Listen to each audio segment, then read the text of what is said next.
ओम शांति।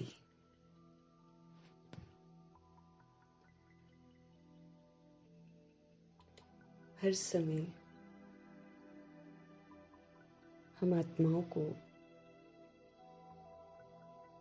आत्म अभिमानी और परमात्म अभिमानी बनने की समझ मिल रही है। हर समय कभी भी भूलना ही नहीं है। आत्म अभिमानी अर्थात सदा स्मृति स्वरूप। मैं कौन, मुझे क्या करना है, और परमात्म अभिमानी एक रूहानी नशा कि मैं आत्मा परमात्मा का बच्चा हूँ। तो फिर परमात्मा का बच्चा होने के नाते मुझे करना क्या है? फिर हर समय शक्तिशाली, हर समय शांत, हर समय स्थिर, हर समय संतुष्ट, हर समय खुश, हर समय पवित्र, हर समय प्रेम स्वरूप, हर समय शांत, हर समय आनंदित, हर समय शक्तियों से संपन्न, शक्तिशाली स्थिति एकदम, हर समय नॉलेजफुल। ड्रामा में क्या हो रहा है, क्यों हो रहा है, कैसे हो रहा है, नॉलेज है एकदम, पूरी नॉलेज, एकदम नॉलेज से फुल।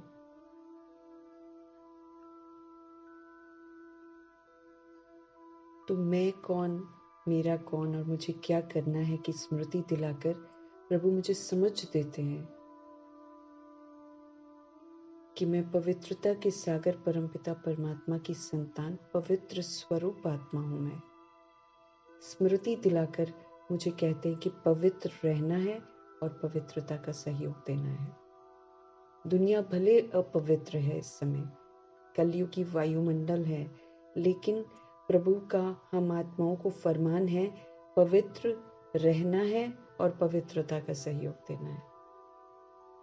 शांत रहना है, शांति का सहयोग देना है। क्यों? क्योंकि मैं शांति के सागर परमपिता परमात्मा की संतान, शांत स्वरूप आत्मा हूं। सुख के सागर की संतान हूं मैं। हमारे पिता सुख के सागर हैं, तो सुख के सागर परमपिता परमात्मा की संतान हूं मैं। मुझे सदा सुखी रहना है और सबको सुख देना है। प्रेम के सागर परमपिता परमात्मा की संतान हूं मैं। मुझे सदा प्रेम स्वरूप रहना है, रूहानी प्रेम ही बांटना है। आनंद के सागर परमपिता परमात्मा की संतान हूं मैं, तो उनके संग रहकर मुझे सदा आनंदित रहना है और आनंद का सहयोग देना है। शक्तियों के सागर परमपिता परमात्मा की मैं संतान, शक्ति स्वरूप आत्मा हूं। हर समय शक्तियों को यूज करना, हर समय शक्तियों से संपन्न।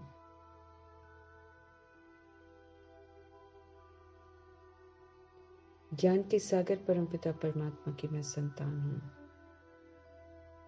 मुझे ज्ञान देकर प्रभु उसका स्वरूप बनने की समझ देते हैं कि अब हर ड्रामा के सीन को देखते हुए नॉलेज को यूज करना है, समझ को यूज करना है। जब समझ मिल गई तो हम क्यों क्या जैसे क्वेश्चंस कर ही नहीं सकते हैं। इस कदर ये हमारे आचरण में स्वरूप आ जानी चाहिए कि प्रभु हमें समझ देते हैं कि अचानक के सीन्स होंगे, जितने भी होंगे अचानक के होंगे। चलते फिरते उठते बैठते हम आत्मा को कहते हैं सदा ही आत्म अभिमानी रहो, सदा ही परमात्मा अभिमानी रहो, ऑलवेज। क्योंकि अचानक ही सब कुछ होगा और अचानक में ही हमारे मार्क्स मिलने हैं। जरा भी हम हलचल में आ गए तो हम फेल हैं। तो इतना हमको मैं कौन, मेरा कौन और मुझे क्या करने का पाठ इस कदर पक्का कर लेना है कि उसमें मुझे जीना है। जी कर मुझे उसके संस्कार इतने जबरदस्त बना लेने हैं कि भगवान कहते हैं कि 100 बार भी कोई तुमको तंग करे तो भी तुम्हारे मुख से ये नहीं निकलना चाहिए, आखिर कब तक शुभ भावना शुभकामना रखो। इतना स्टॉक से हमको फुल रहना है, हमें किसी से कुछ भी नहीं चाहिए। कई सोल्स 100 बार तंग करने के बाद बदलेंगी। तो हमें अपनी स्वस्थिति में स्थित रहना है। तो स्वस्थिति आत्म अभिमानी स्थिति ही शक्तिशाली स्थिति है, क्योंकि उसी स्थिति में रहकर एक रूह जो है वो दूसरी रूह की अवस्था को समझ सकती है, उसके दुख को समझ सकती है कि ये 100 बार भी तंग कर रहे हैं तो ये कितना कमजोर है।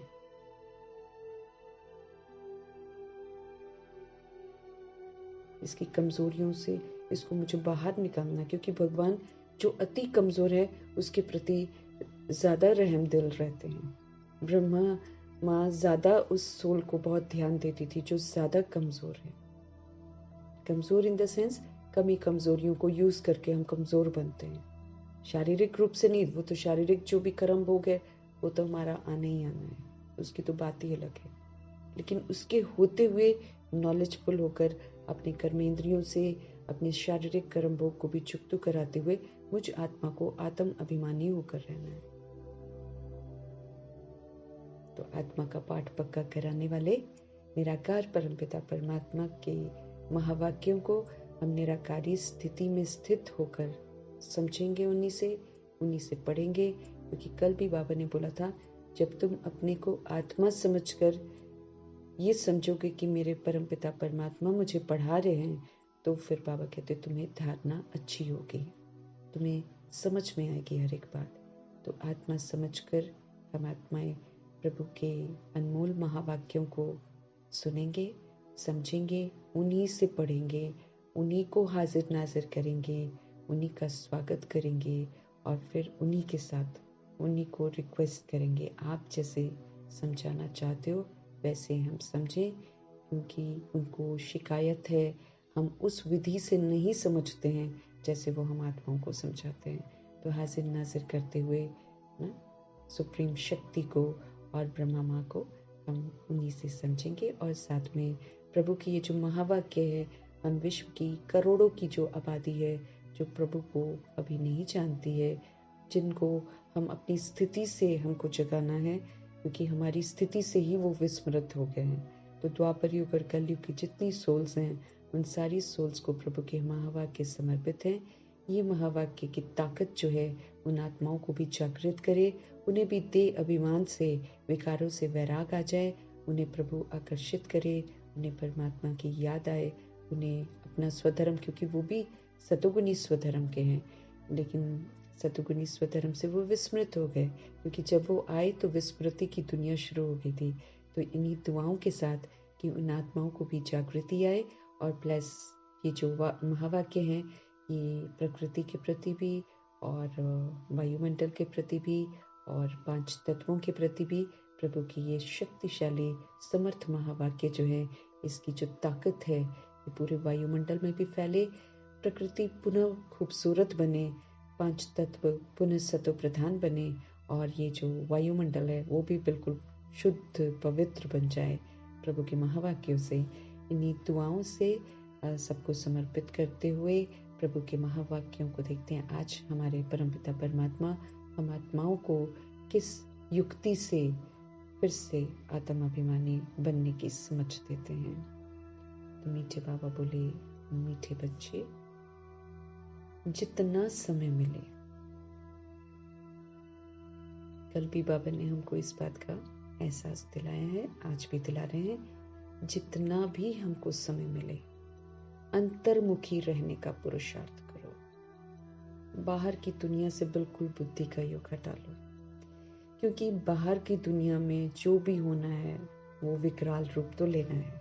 इस बात के लिए हमको तैयार रहना है, अति होनी है। इसलिए कोई भी चीज हो, कोई भी हलचल हो, हमें उसके प्रभाव में नहीं आना, क्योंकि प्रभाव में आ गए तो हम पक्षपात करेंगे तो फिर हम तो सेवा नहीं कर सकेंगे, विश्व कल्याण की सेवा हम नहीं कर सकेंगे। तो इस बात का भी बड़ा ध्यान देना है हम आत्माओं को। तो प्रभु हमें समझ देते हैं कि जितना भी आपको समय मिले उसमें आप अंतर्मुखी रहने का पुरुषार्थ करो, बाह्य मुक्ता में अब मत आओ, है ना। न्यूज़ देखना, क्या हो रहा है क्या नहीं हो रहा है, दुनिया क्या कर रही है, नहीं देखना है। क्योंकि देखेंगे तो फिर हम विश्व कल्याण का जो कर्तव्य है वो नहीं कर पाएंगे, और फिर कहीं ना कहीं हम कोई ना कोई प्रभाव में आ जाएंगे, क्योंकि एक्सट्रीम हलचल होएगी। अब तो हर चीज़ एक्सट्रीम में जाने वाली है, तो ऐसा नहीं होना चाहिए कि हम वो एक्सट्रीम में फंस जाएं। तो जितना हमको समय मिले अंतर्मुखी रहने का पुरुषार्थ भगवान कहते हैं करो, बाह्य मुक्ता में मत आओ, तब ही मेरे पाप कटेंगे, नहीं तो पाप बनते जाएंगे। अगर हम बाहर की दुनिया को देखेंगे, वो तो प्रभु का फरमान है कि नहीं देखो।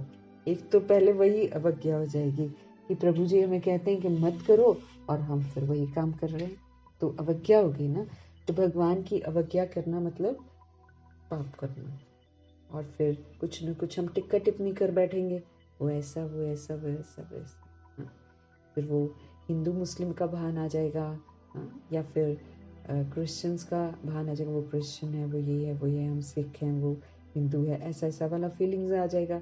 ये तो फिर गड़बड़ हो गई। ये तो देह का भान है जो बाहर रोल प्ले कर रहा है, जिसको प्रभु कहते आपको वो एक कार्टून शो अनुभव होना चाहिए, उसके प्रभाव में नहीं आना है हम आत्मा को। तो इसलिए बाहर मुक्ता, बाहर क्या हो रहा है, कौन क्या कह रहे हैं, इसमें हमको बिल्कुल नहीं आना है। जितना समय मिले अंतर्मुखी रहना है। अंतर्मुखी आत्मा ही स्वचिंतन करेगी, वो अपने पर ध्यान देगी कि भाई मैं अपनी खामियों को खत्म कर लूं, मैं प्रभु की याद में रहूं। अंतर्मुखी आत्मा मतलब अंतर्मुखी होकर रहना मतलब अपने को आत्मा समझना, और फिर रियलाइज करना कि मेरा परमात्मा के सिवाय कोई नहीं है। फिर फिक्र हो जाती है, भाई मुझे करना क्या क्या है, मुझे तो अपने पापों को भस्म करना है। तो फिर जितना हम अंतर में रहेंगे, अंतर्मुखी रहेंगे, बाहर की दुनिया से जितना डिटैच रहेंगे, उतना हम प्रभु के संपर्क में रहेंगे, और जितना हम प्रभु के संपर्क में रहेंगे, उतना हम आत्माओं के जितने जो किए हुए पाप हैं वो सारे के सारे भस्म हो जाएंगे। हमें अपने पाप काटने हैं, क्योंकि अगर हमने नहीं काटे तो धर्मराजपुरी में फिर कटवाए जाएंगे। वो कष्टदायक होगा, क्योंकि उसमें प्रभु साथ नहीं होंगे। अभी हमारे साथ प्रभु हैं, इसलिए उनकी मौजूदगी में जितना काम हम कर लें उतना सरल और सहज हो जाएगा। इसलिए विशेष ध्यान देना है, हमको अंतर्मुखी रहना है। हमें अंतर की दुनिया, आत्मा आत्मा और परमात्मा के संसार में, इसमें रहना है। फिर मुझे रियलाइजेशन होगा कि मुझे अपना करेक्शन करना है। मुझे बाहर क्या हो रहा है उसको क्वेश्चन करने की ज़रूरत नहीं है, क्योंकि मुझे समझ मिली हुई है कि हम बिगड़े हैं तो जग बिगड़ा है, हम सोए हैं तो जग सोया है, अभी हम जगेंगे तो वो जगेगा। इसलिए मेरे को अपनी रिस्पॉन्सिबिलिटी पूरी करना है। मुझे जागती ज्योत बनना है, मुझे सतोगुणी बनना है, मुझे सतयुगी बनना है, मुझे मास्टर शिव शक्तिवान बनना है, मुझे त्रिकालदर्शी बनना है, मुझे त्रिनेत्री बनना है, मुझे स्वदर्शन चक्रधारी बनना है, मुझे कर्मातीत बनना है, मुझे विकर्माजीत बनना है, मुझे मायाजीत बनना है। मेरे पास तो होमवर्क ही होमवर्क दुनिया भर के है, क्योंकि ये सारे होमवर्क खत्म करेंगे तब हम धर्मराजपुरी में जाने से बच जाएंगे।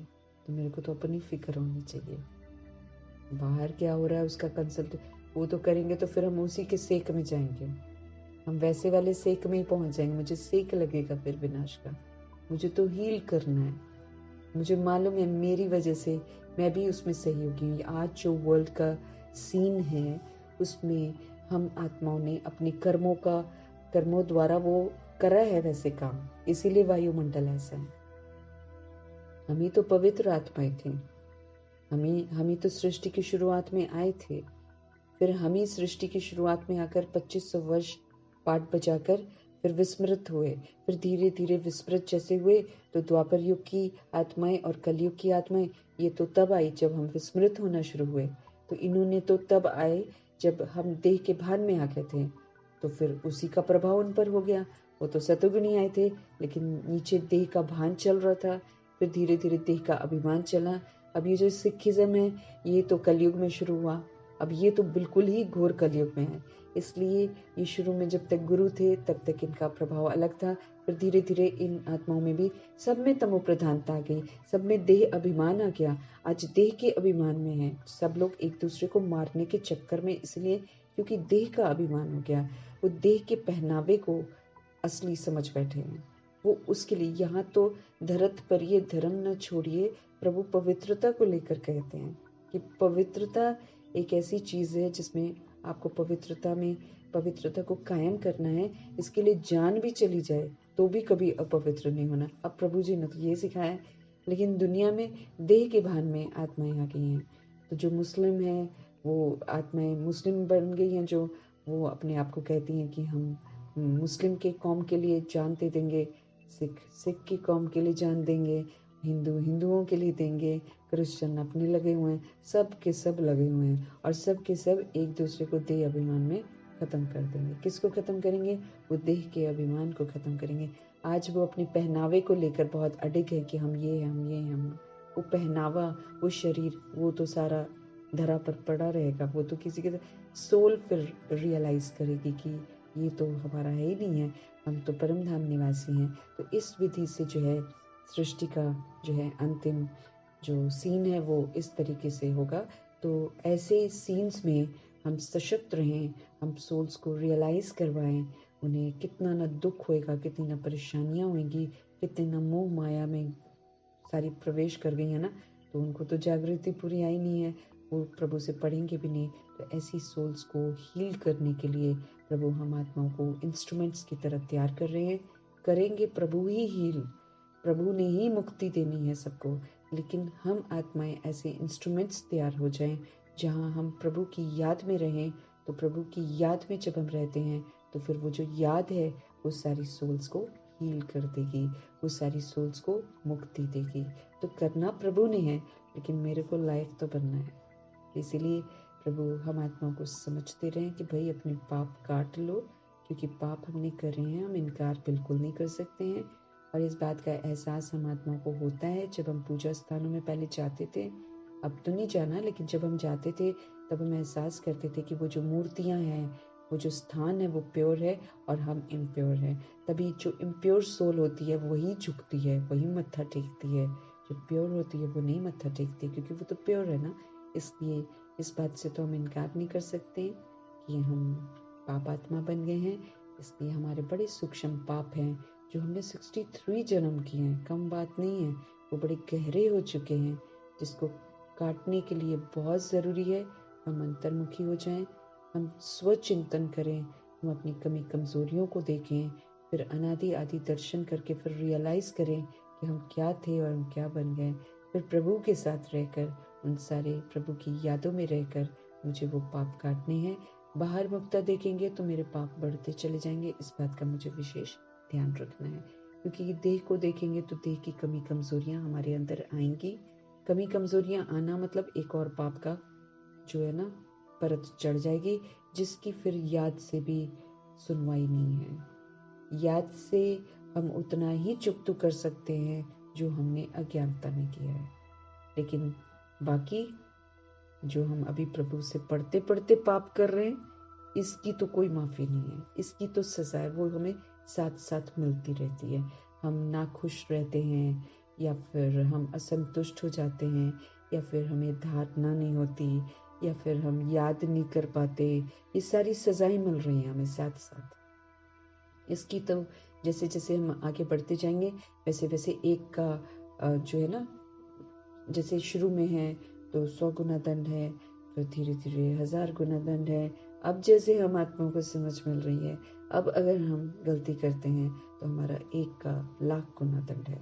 इसलिए अभी जो हम कर रहे हैं समझ मिलने के बाद उसकी तो कोई भी माफी नहीं है। उससे फिर प्रभु मेरे को समझ भी देते हैं, बच्चे दाग लग रहे हैं, है ना।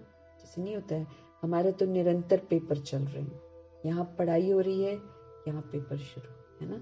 जैसे हमारी मुरली संपन्न होती है, हमारे पेपर शुरू है। आज की मुरली के सारे पेपर्स आज होने हैं। अब उसमें मैं फेल हो रही हूँ तो मेरे तो रेड लाइन लग रहा है ना सूक्ष्म वतन की रिपोर्ट कार्ड में। इस बात का मुझे ध्यान रखना है, फिर उससे हमारा मर्तबा कम हो जाएगा। उससे फिर हम, जैसे बाबा बोलते हैं ना, उस दिन बोल रहे थे, तुम फिर मेरे दिल से उतरते चले जाते हो अगर हम कहना नहीं मानते। तो विशेषण ध्यान देंगे। प्रभु जी हमारा ध्यान खिंचवा रहे हैं, कल भी खिंचवाया था, अंतर्मुखी रहने का पुरुषार्थ करो। अब सारा ध्यान फालतू फालतू ये हो रहा है वो हो रहा है, वो तो होना है, उसको तो देखने की कोई ज़रूरत नहीं है। मुझे क्या करना है, मुझे उस पर ध्यान देना है। तो उसमें वही से जनक दादी बोलती है, मैं कौन, मेरा कौन और मुझे क्या करना, इसकी रोज लिस्ट बनाओ। रोज की मुरली में क्या कहा गया है, रोज की मुरली में प्रभु समझ देते हैं कि मैं कौन हूँ। रोज की मुरली में प्रभु ये समझ देते हैं कि हम किसके हैं। रोज की मुरली में प्रभु समझ देते हैं कि मुझे करना क्या है। ये मुरली मेरा ताज है जिसे पहनना है, और फिर सारा दिन स्थिति के तख्त पर बैठकर मुझे ये सारा ताज की रिस्पॉन्सिबिलिटीज पूरी करनी है। तब जाकर हम पापों से छूट पाएंगे। ये आखिरी चांसेस हमें मिल रहे हैं, तो हम विशेष ध्यान देंगे। प्रश्न है, चढ़ती कला का पुरुषार्थ क्या है जो बाप हर बच्चे को सिखलाते हैं। प्रभु जी कभी भी नहीं चाहते कि हम उतरती कला में जाएं, वो सदा चढ़ती कला का पुरुषार्थ कराते कि हर दिन हमें चढ़ना है। हम चढ़ रहे हैं, उतर रहे हैं, चढ़ रहे हैं, उतर रहे हैं, तो हम बहुत पीछे रह जाएंगे। प्रभु कहते हैं हर दिन चढ़ती कला में जाना है। अब फिर इस चढ़ती कला में जाना है तो मुझे चढ़ती कला का अटेंशन रखना है। फिर मैं अगर सोचूंगी कि वायुमंडल में जो परिस्थितियां हैं वो सुधरी हुई हों, या फिर लोग सुधरे हुए हों, या फिर साथ में रहने वाली आत्माएं सुधरी हुई हों और मैं बनूं, ये तो नहीं होने वाला है। इस बात का मुझे ध्यान रखना है। मुझे चढ़ती कला में जाना है, मुझे स्वधर्म में रहना है, मुझे आत्माभिमानी रहना है, मुझे परमात्मा अभिमानी रहना है। बाकी तो मुझे हील करना, मुझे पता है क्या है दुनिया में, इसलिए दूसरों से एक्सपेक्ट नहीं करना है, किसी चीज़ की चाहना नहीं रखनी है। हम दाता के बच्चे हैं, हमें दाता बनकर सिर्फ देना है, देना है, देना है। उत्तर है, बच्चे चढ़ती कला में जाना है तो फिर बुद्धि का योग एक बाप से लगाओ, बाकी सबको बुद्धि से निकाल दो, सबको बुद्धि से निकाल देना है। अगर चढ़ती कला में जाना है तो बुद्धि योग एक बाप से लगाओ। फलाना ऐसा है, ये ऐसा करता है, इसमें ये अवगुण है, इन बातों में जाने की दरकार नहीं है हमें। तो अब यही सबसे बड़ा अवगुण है हमारे अंदर। अगर हम दूसरे को कहते हैं ना, हमें वही ना बाबा हमको बोलते हैं, और प्रकाशमणि दादी भी इस पर हाईलाइट करती है कि हमारे दिमाग करेक्शन माइंड हो गया है। रावण के राज्य में हमने अपने को देखना बंद कर दिया और हमने दूसरों को देखना शुरू कर दिया, और हमारा बन गया करेक्शन माइंड। इसीलिए जैसे ही हम सब ज्ञान में आते हैं, हम दूसरों की करेक्शन करनी शुरू कर देते हैं। ये हम भूल जाते हैं, ये जो सारी की सारी मुरली है मुझ आत्मा के लिए है, मुझे अपना करेक्शन करना है। हम टीचर थोड़ी हैं, हम तो स्टूडेंट हैं, हम तो भगवान के स्टूडेंट्स हैं। हमारा तो हम तो वैसे ही हमको सिखाया जा रहा है कि भाई यहाँ यहाँ करेक्शन करो अपना, और हम बैठकर आते ही ना, याद है कि हम लोग जैसे ज्ञान में आते हैं ना, हम सारी की सारी मुरली जो पढ़ते हैं, सुनते हैं, वो सारा हम दूसरों में देखना शुरू कर देते हैं। शुरू की बात यही होती है, कोई माने चाहिए माने, हम सारा जो चीज़ें ना, ये ऐसा होना चाहिए, वो वैसा होना चाहिए, वो वैसा होना चाहिए, हम सारा करेक्शन करना शुरू कर देते हैं। लेकिन प्रभु हमें समझ क्या देते हैं, इसीलिए प्रभु आते ही समझ देते हैं कि भाई जो हुआ सो हुआ, अब उसको फुल स्टॉप लगा दो। अब नहीं करना जो तुमने किया है, उसको फुल स्टॉप लगा दो। फिर फुल स्टॉप लगाकर प्रभु कहते अब मेरे साथ वापस रिटर्न जर्नी करो। चलो वापस सतोगुणी बनना है, वापस सतयुगी बनना, चलो रिटर्न जर्नी करो मेरे साथ। फिर बाबा मेरे को समझ देते हैं कि जब हम रिटर्न जर्नी कर रहे हैं तो ऑन द वे मुझे कलयुग में जो मैंने पाठ बजाया होएगा, कलयुग मिलेगा मुझे, ऑन द वे मुझे द्वापर युग भी मिलेगा। रिटर्न कर रहे हैं ना हम जर्नी में ना, हम बिल्कुल इधर को जा रहे हैं, भगवान ने फुल स्टॉप लगवाया। हाँ, फिर वापसी, अब हम वापसी कर रहे हैं। अब वापसी में कलयुग को गुजरना है, कलयुग से गुजरना है मुझे। 42 जन्म जो मैंने इसमें लिए हैं, फिर उसके बाद 21 जन्म जो मैंने द्वापर युग में लिए, वो सारा देह का भान और देह का अभिमान है ना। तो जो भी हमने किया है वैसी सीन्स तो मुझे दिखेंगी दिखेंगी। लेकिन परमात्मा ने मुझ आत्मा को ये भी समझ दी है कि फुल स्टॉप लगाने के बाद जब रिटर्न जर्नी कर रहे हैं तो किसी भी तरीके का प्रश्न नहीं करना, क्योंकि सारे आंसर प्रभु ने दे दिए। भाई ऐसे ऐसे तुम लोगों ने किया तो ऐसा ऐसा वर्ल्ड बन गया। अब तुम जागो, और जागोगे तो सारे जग जाएंगे। ये भगवान मुझे समझ देते हैं, और साथ में मुझे ये भी समझ देते हैं कि अब ये मेरा नया जन्म है, अभी ये मेरा बचपन है, मैं बाबा का बच्चा हूँ, मैं बाबा का स्टूडेंट हूँ। तो जो बच्चा है और जो स्टूडेंट है वो टीचर थोड़ी बनेगा, जो कि हम टीचर बनकर सबके करेक्शन करें। इसलिए प्रभु ने बोला जब रिटर्न जर्नी है बहुत कुछ देखने को मिलेगा, लेकिन आप कोई प्रश्न नहीं करेंगे, आप किसी को कोई करेक्शन नहीं करेंगे, आप कोई कोटेशन नहीं किसी को सुनाएंगे, आप रिएक्ट नहीं करेंगे किसी को देखकर, आप किसी को देखकर रिजेक्ट नहीं करेंगे। आप क्या करेंगे, किसी भी बात को एब्जॉर्ब नहीं करेंगे। आप एब्जॉर्ब मतलब अंदर ले जाना, फील करना। फिर आप किसी भी बात को रिफ्लेक्ट नहीं करेंगे, मैंने जो जैसा कर रहा है उसको वैसा ही लौटा दिया, ये भी नहीं करेंगे। आप क्या करेंगे, आप उसको परिवर्तन कर देंगे। कैसे परिवर्तन करेंगे, कोई कुछ भी करे आप शुभ भावना शुभ कामना से उसको परिवर्तन करेंगे। परमात्मा की सब शक्तियाँ, परमात्मा की दुआएं, परमात्मा की पवित्रता और मुझे आत्मा की शुभ भावना शुभ कामना आपके लिए। बस ये मन ही मन बोलते हुए आगे बढ़ते जाना, एक रस आगे बढ़ना है। तो प्रभु जी हमें समझ देते हैं, बच्चे चढ़ती कला में अगर आपको जाना है तो बुद्धि का योग अब सिर्फ एक बाप से लगाओ, और कोई दूसरा मेरी बुद्धि में होना नहीं चाहिए, कोई भी नहीं।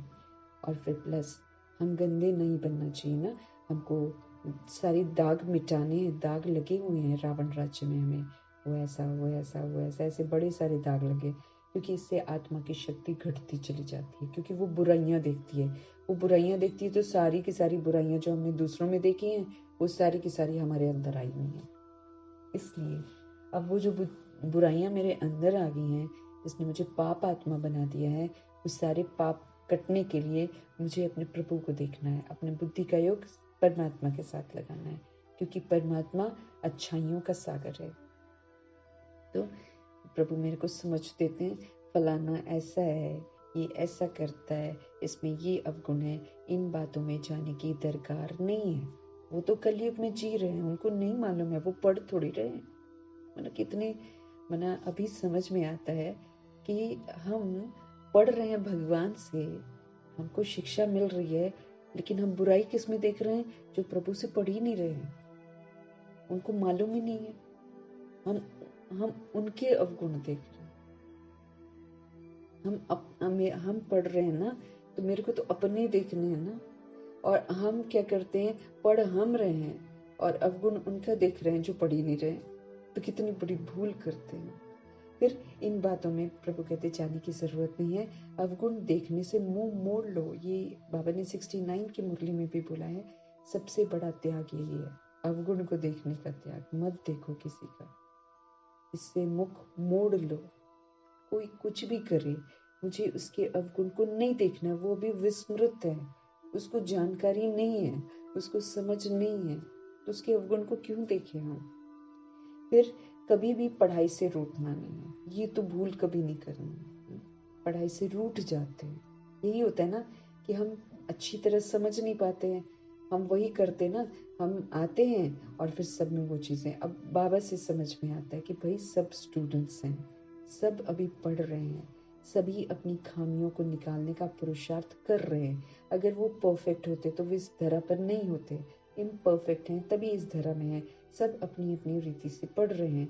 फिर बाबा ये भी समझ देते हैं कि ये राजधानी स्थापन हो रही है, इसमें कोई दास बनेगा, कोई प्रजा बनेगा, कोई साहूकार बनेगा, कोई सूर्यवंशी बनेगा, कोई चंद्रवंशी बनेगा, इसलिए सबका पाठ अलग अलग होगा।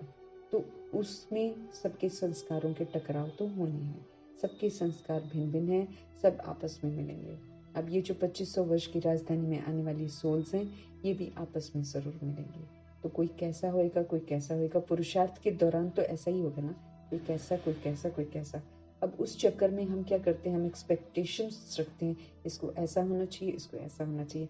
जब वो नहीं होते हैं तो हम क्या करते हैं, एक और बेसमझी कर बैठते हैं, हम पढ़ाई को छोड़ देते हैं, पढ़ाई से रूठ जाते हैं। तो कभी भी बाबा कहते पढ़ाई से मत रूठो, तुम्हारा नुकसान हो जाएगा। फिर मुरली में जो अच्छी अच्छी पॉइंट्स हैं उन्हें धारण करते रहो, जो बाबा के पॉइंट्स हैं वो हमें धारण करते रहना है, तभी चढ़ती कला हो सकती है। खूबसूरत पॉइंट्स होते हैं प्रभु के, जो हम आत्मा को अच्छा बनाते हैं। अगर हम ठंडे दिमाग से बैठकर सोचें तो जितनी भी प्रभु की शिक्षाएं हैं वो हमको सशक्त बनाने के लिए हैं। दुनिया की नजरों में हर आत्मा से संतुष्ट रहना, दुनिया की नजरों में हर समय खुश रहना, माना अज्ञानता वाला जो हमारा स्वरूप है, अगर हम अज्ञानता के स्वरूप में देखें, रावण के वशीभूत होकर देखें, तो प्रभु जो शिक्षाएं हम आत्माओं को देते हैं वो हमें असंभव लगेंगी। वो सबसे संतुष्ट रहना, सब पर उपकार करना, सबको स्वीकार करना, सबकी जो गलतियां उसको संभाल लेना, उसको दुआएं देना, उसको शुभ भावना शुभकामना देना, ये यूं देख के अभिमान में हम सोचते हैं तो डिफिकल्ट लगता है। फिर कई एक बार लगता है कि ये गलत है, ऐसे कैसे वो गाली देते जाए और हम चुप रहे, ऐसा वाला देह का अभिमान। लेकिन प्रभु हम आत्मा को आत्मा भाई भाई की समझ देते हैं। शिव पिता परमात्मा हम आत्माओं के पिता हैं। वो नफरतों की दुनिया में आकर प्यार का पाठ पढ़ाते हैं। वो फिर से वो ओरिजिनल स्थिति जो है हमारी आत्मा अभिमानी, सबको स्वीकार करना, आत्मा भाई भाई, वो सिखा रहे हैं। वो सिखाने के लिए प्रभु हमको अच्छी अच्छी बातें बोलते हैं, ऐसे करो ऐसे करो। आप दे दो ना, आप सुख शांति का सहयोग दो, आप पवित्रता का सहयोग दो, आप प्रेम का सहयोग दो, आप संतुष्टता का सहयोग दो, आप सहनशीलता का सहयोग दो। इतने अच्छे से हम आत्माओं को समझ देते हैं। और हम रियलाइज करें तो प्रभु की श्रीमत पर चलने से आत्मा को सुकून मिलता है, क्योंकि ये आत्मा की ओरिजिनलिटी है जो मर्ज हो गई है, जिसको प्रभु बार बार यूज करके इमर्ज करने के लिए बोलते हैं। तो जब हम ऐसे करते हैं जैसे प्रभु कहते हैं तो सुकून मिलता है। करके देखेंगे तो सुकून मिलता है, इसलिए वो कहते हैं एक्सपेरिमेंट करके देखो, जो मैं कहता हूँ उसको करके देखो। एक बार करेंगे बहुत अच्छा लगेगा, और जब बहुत अच्छा लगेगा तो फिर दूसरी बार भी करेंगे। फिर ऐसे करते करते प्रभु कहते जब तुम दूसरों के प्रति भी करना शुरू कर दोगे तो और खुशियां बढ़ जाएंगी और शक्तिशाली तुम बनते जाओगे। विधि पूर्वक बाबा हम आत्माओं को समझाते ताकि मेरा भी फायदा हो, और जो सोल अभी बीमारी से पीड़ित है उसको भी मेरा सहयोग मिल जाए। आत्मा भाई भाई ना सहयोग करना है तो दूसरी सोल को भी वो सहयोग मिल जाए। अच्छी चीज सिखाते हैं भगवान, बुरा कुछ नहीं सिखाते। ऐसा नहीं है कि हम इसमें झुकते हैं, नहीं, इससे आत्मा जो है ना पुराना अपना ओरिजिनलिटी दातापन में आती है, वो नम्रचित बनती है, वो देह का अभिमान मैं खत्म होता है। तो भगवान समझते रहें कि ये समय है चढ़ती कला में जाने का। चढ़ती कला में जाना है तो समझते रहें कि बुद्धि का योग अब सब तरफ से हटा दो, क्योंकि सब इस वक्त गिरती कला में है। अगर हम गिरती कला में बुद्धि का योग लगाएंगे तो हम तो गिरती कला में चले जाएंगे।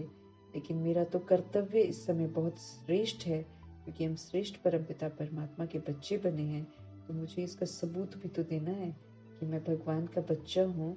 सबूत कैसे देंगे जब हम भगवान के जो कर्तव्य चल रहे हैं उस कर्तव्य में अपना सहयोग देंगे, तब तो प्रूफ करेंगे हाँ मैं बाबा का बच्चा हूँ। फिर उससे हम भी हील होंगे, उससे फिर सारी दुनिया हील हो जाएगी।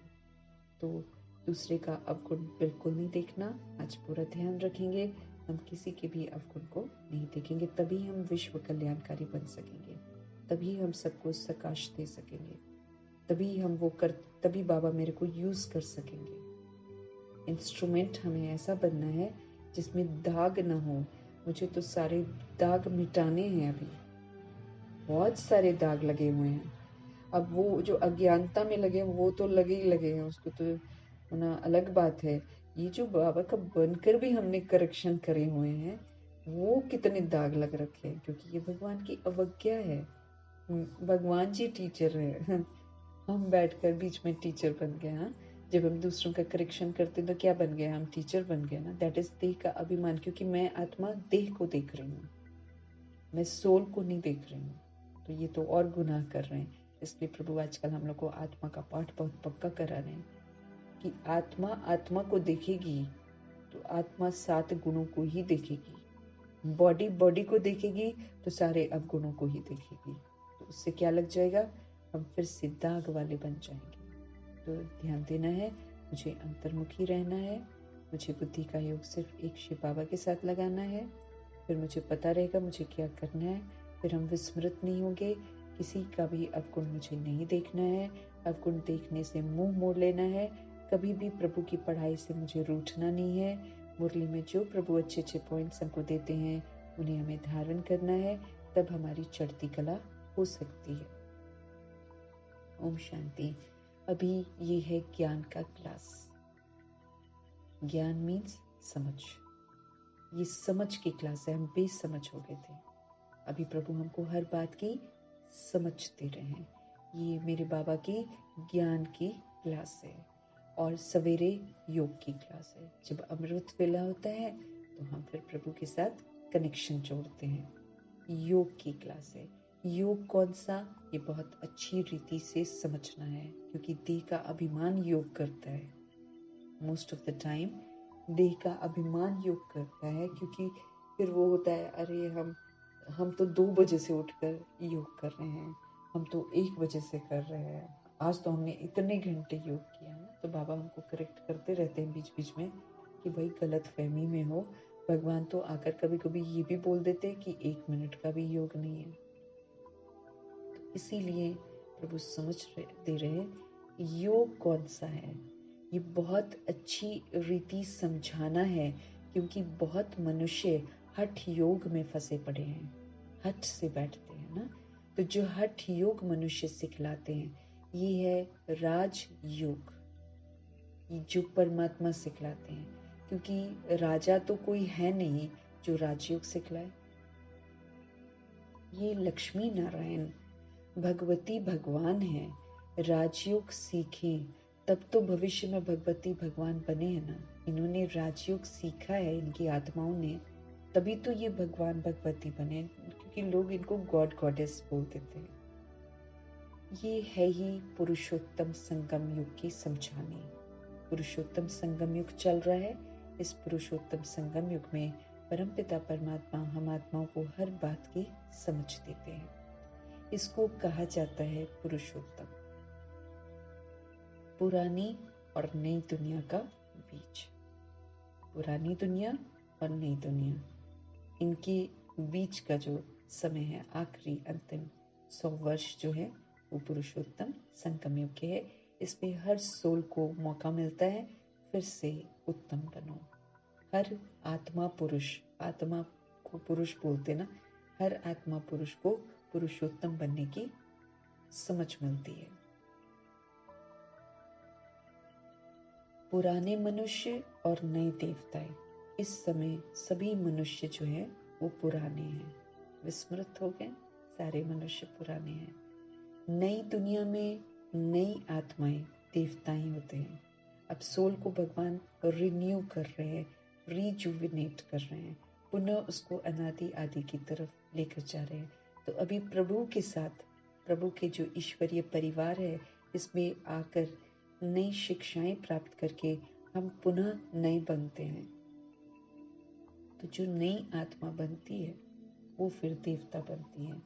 वहां मनुष्य नहीं कहेंगे, भल है मनुष्य, माना वैसे ही नॉर्मल जैसे ह्यूमन बींग्स होते हैं वैसे ही उनके शरीर होते हैं, लेकिन भल है मनुष्य, लेकिन मनुष्य में हाई क्वालिटी है ना, तो दैवी गुणों वाले मनुष्य उनको बोलेंगे। क्योंकि भगवान ये समझ देते हैं कि एक्चुअली देवता जो है वो सूक्ष्म वतनवासी ब्रह्मा विष्णु शंकर है, आदि देव जिसे बोलते हैं। बाकी ये जो है इनको गॉड गॉडेस बोल देते हैं सोल्स, क्योंकि ये गॉड की श्रीमत पर चलते हैं। और लेकिन वैसे बाबा हम आत्मा को समझ देते हैं कि ये जो है दैवी गुणों वाले मनुष्य होते हैं।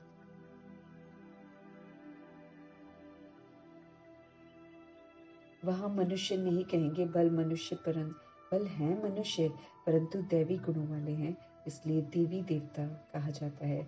पवित्र भी रहते हैं, बाप बच्चों को समझाते हैं।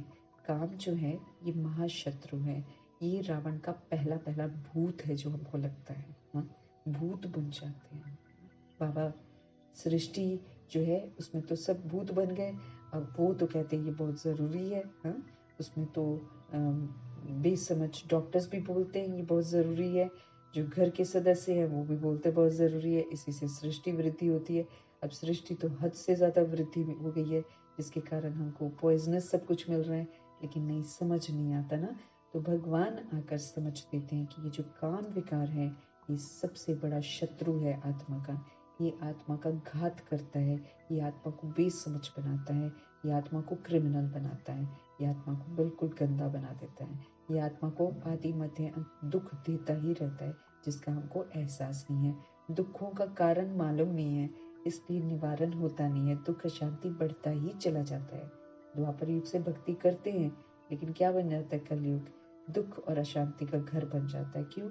दुख का कारण नहीं मालूम है, अपवित्रता इसका कारण है। पवित्रता से सुख होता है, पवित्रता से शांति होती है, इस बात से आत्माएं अनजान है। तो काम महाशत्रु है। ये रावण का पहला भूत है। कोई बहुत क्रोध करते हैं तो कहा जाता है भौं भौं क्यों करते हो, है ना। इस वक्त आत्माएं कमजोर हो गई हैं, तो वो सहन नहीं कर पाती ना कोई चीज, तो फिर वो क्रोध के द्वारा स्पष्ट करती हैं। कई आत्माएं कहती हैं ना, जैसे रविंद्रनाथ जी बोलते हैं कि जो सोल्स अपने मन की बात को नहीं एक्सप्रेस कर पाती है ना, अच्छी तरीके से बता नहीं पाती है, वो क्रोध करती है सबसे ज्यादा। तो कोई बहुत क्रोध करते हैं तो फिर कहा जाता है भौं भौं क्यों करते हो। ये दो विकार जो है जिस पर हमारा ध्यान बहुत खिंचवा रहे हैं भगवान, ये हमको भगवान का बच्चा देने का सबूत नहीं देने देंगे ना। अगर हम काम विकार में हैं या फिर हम क्रोध विकार में हैं, तो हम प्रभु को प्रत्यक्ष नहीं कर पाएंगे। उल्टा बाबा कहते हैं हम डिससर्विस करने के निमित्त बन जाएंगे, हम भगवान का नाम बदनाम करने के निमित्त बन जाएंगे। इसलिए बाबा इस पर विशेष हम आत्माओं का ध्यान खिंचवा रहे हैं।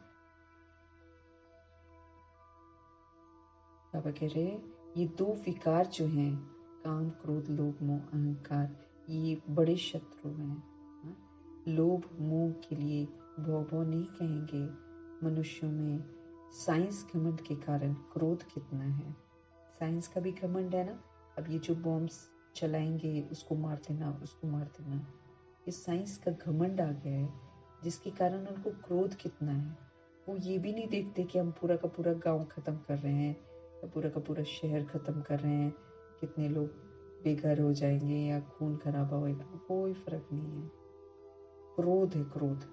और वो क्रोध किसके आधार पर है? कोई ना कोई कहानी बनी हुई है, उसने उसको मारा था, उसने उसको मारा था, उसने उसको मारा था। जैसे मंदिर और मस्जिदों की लड़ाई चल रही है, किसने कब कौन सी मस्जिद को तोड़ा, तो किसने फिर उसको वहां पे कुछ मंदिर तोड़ दिया। बस यही कहानियां चारों तरफ जो चल रही हैं। तो घमंड, दे भान दे अभिमान, अब हैं हम सारी ज्योति बिंदु आत्मा, हम सभी परम धाम से आए हुए हैं, हम सभी एक परमात्मा के बच्चे हैं। लेकिन यहाँ पर बॉडी लेकर हम हिंदू मुस्लिम और क्रिश्चियन सिख इस तरीके से बनकर एक दूसरे की देह को खत्म करते हैं, इस बात से बिल्कुल अनजान कि सोल मरती नहीं है। आप जितना भी लोगों को मार लो, आबादी फिर बढ़ेगी। आज तक इतने सारे युद्ध हुए हैं, आबादी तो बढ़ती जा रही है, लेकिन हमको मालूम नहीं है ना।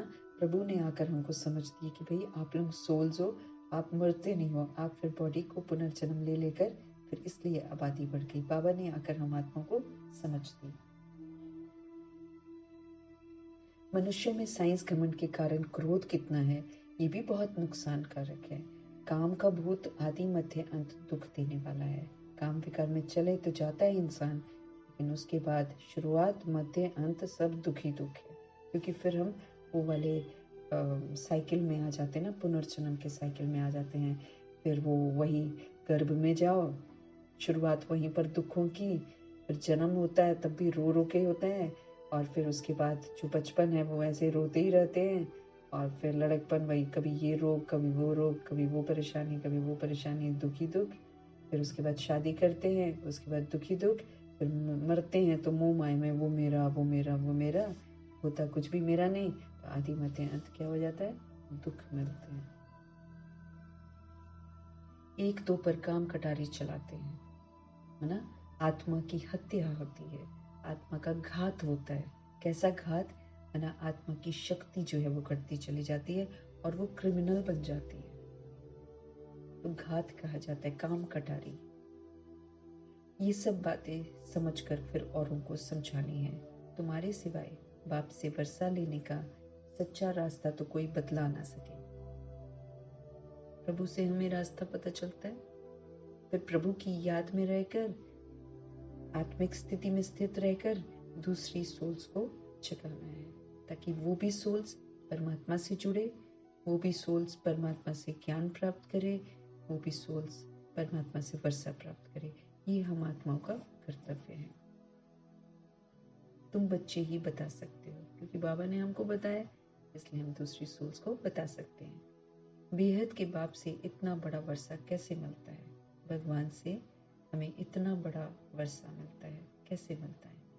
जो किसको समझा नहीं सकते तो जरूर पढ़ाई पर ध्यान नहीं है।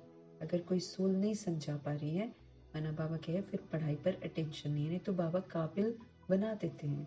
बाबा सबको काबिल बनाते हैं, लेकिन अगर हम पढ़ाई पर ध्यान नहीं देते हैं ना, फिर हम नहीं कर पाते हैं।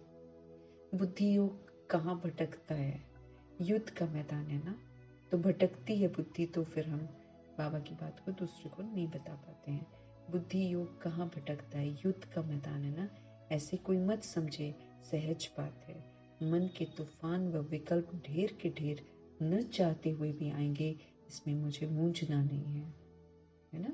हम रिटर्न जर्नी कर रहे हैं ना, तो हम कलयुग में जो सोचा होगा, द्वापर युग में जो सोचा होगा, वो अंदर ही तो है। अभी भगवान के साथ जब हम वापस चल रहे हैं, वो सारा बाहर निकल रहा है। भगवान का संग किया हुआ है ना, तो वो सारी बीमारी जो है वो बाहर निकलती है। इसलिए हमें घबराना नहीं है, सिर्फ उसको यूज नहीं करना है, इसकी समझ देते हैं। भगवान की जो मुरली है, ये मीठी मीठी गोलियां हैं। भगवान का साथ जो है, इनके साथ रहकर इनकी जो दवाई हम ले रहे हैं, याद की दवाई और ज्ञान की दवाई, इससे फिर मेरे अंदर का जो किचड़ा है जो अंदर, वो बाहर निकलता है। इसलिए बाबा समझ देते हैं कि सहज बात नहीं है ना, इसको सहज मत, ऐसी कोई मत समझे कि सहज बात है। बड़ी गंभीरता से, मैच्योरिटी से हमें अपनी जिम्मेवारियों को समझना है। भगवान पहले ही समझते रहे कि मन के जो तूफान हैं, मन में जो विकारी संकल्प हैं, वो ढेर के ढेर न चाहते हुए भी आएंगे। हम नहीं चाह रहे हैं तो भी वो आएंगे, लेकिन बाबा कहे इसमें मूंझना नहीं है। योग के बल से ही तो माया भागेगी। ये माया भी है जो हमारे अंदर है ना, ये माया है, इसको मैंने यूज कर रखा है। सबसे बड़ी बात है, हमने द्वापर युग और कलयुग में यूज कर रखा है। तो जो यूज कर रहा है वो तो फिर इमर्ज होगा ही होगा। तो मुझे घबराना नहीं है। योग के बल से ही माया जो है वो भागेगी। योग का बल, योग से हमें शक्ति मिलती है, इससे फिर माया भागेगी। इसमें पुरुषार्थ बहुत है, ध्यान देना है हमें कि पुरुषार्थ बहुत है। गंभीरता से हमें पुरुषार्थ अपना करना है। धंधे धोरी में कितने थक जाते हैं, क्योंकि देह अभिमान में रहते हैं ना, धंधा धोरी। इसलिए तो बाबा बोलते हैं जितना जरूरी है बच्चे उतना करो, बाकी तो बाबा पाठ से डिटैच हुआ, एक भी चीज हमारे काम नहीं आने वाली है। चीजें, साधन सब बंद हो जाएंगे, मतलब क्या मिलेगा? पॉइजन पॉइजन पॉइजन मिलेगा, है ना। तो बाबा कहते हैं कि धंधा धोरी, इसमें थक जाता है इंसान। अब सुबह से लेकर शाम तक अगर हम बाहर रहते हैं, तो हम वो पुरुषार्थ थोड़ी कर सकते हैं जो हमको करना चाहिए। बिल्कुल नहीं कर सकते। देह का अभिमान तो ये देह अभिमान ही तो जाता है कमाने के लिए। भगवान तो बोलते वाइंड अप करो। ब्रह्मा जी ने फॉलो ब्रह्मा बाप ना, खास ध्यान बाबा कल भी मुरली में यही खिंचवा रहे, फॉलो ब्रह्मा बाप। क्यों? क्योंकि ब्रह्मा बाप व्यक्त से अव्यक्त बने, अब हमको भी व्यक्त से अव्यक्त बनना है। तो निराकार वाली पढ़ाई को ज्यादा ध्यान नहीं दे रहे हैं, तो प्रैक्टिकल को बाबा ध्यान खिंचवा रहे हैं कि फॉलो करो इनको, तो ध्यान रहेगा मुझे करना क्या है। तो धंधा धोरी अब बाबा मना करते हैं, लेकिन फिर भी करते। कौन जा रहा है कमाने के लिए? देह का अभिमान जा रहा है, मुझे जरूरत है, मुझे जरूरत है, जबकि जरूरत नहीं है। अभी पुरुषार्थ की जरूरत है। पुरुषार्थ कोई इजी थोड़ी है। 63 जन्मों के पापों को भस्म करना है, उसके बाद बाबा का बनकर भी कितने पाप करे हो उसको भस्म करना है, कितना ना अटेंशन रखना है।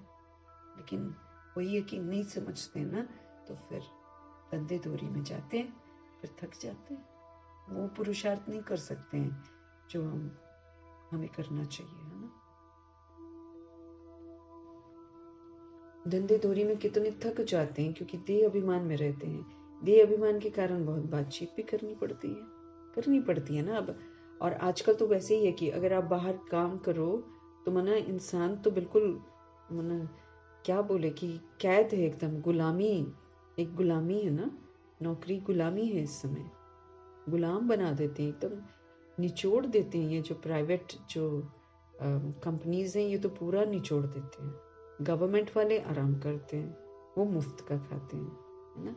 जो प्राइवेट में है उनका टैक्स करते हैं, उन्हीं में से फिर गवर्नमेंट अपने पॉकेट से थोड़ी देती है। अब जितने भी पेंशन्स वगैरह गवर्नमेंट जॉब्स में मिलती हैं वो कोई गवर्नमेंट थोड़ी देती है, किससे छीनती है? यही आत्माओं से जो प्राइवेट में काम करते हैं उन्हीं से पैसे लेती है और फिर सरकारी वालों को देती है, अपने पॉकेट से थोड़ी देती है।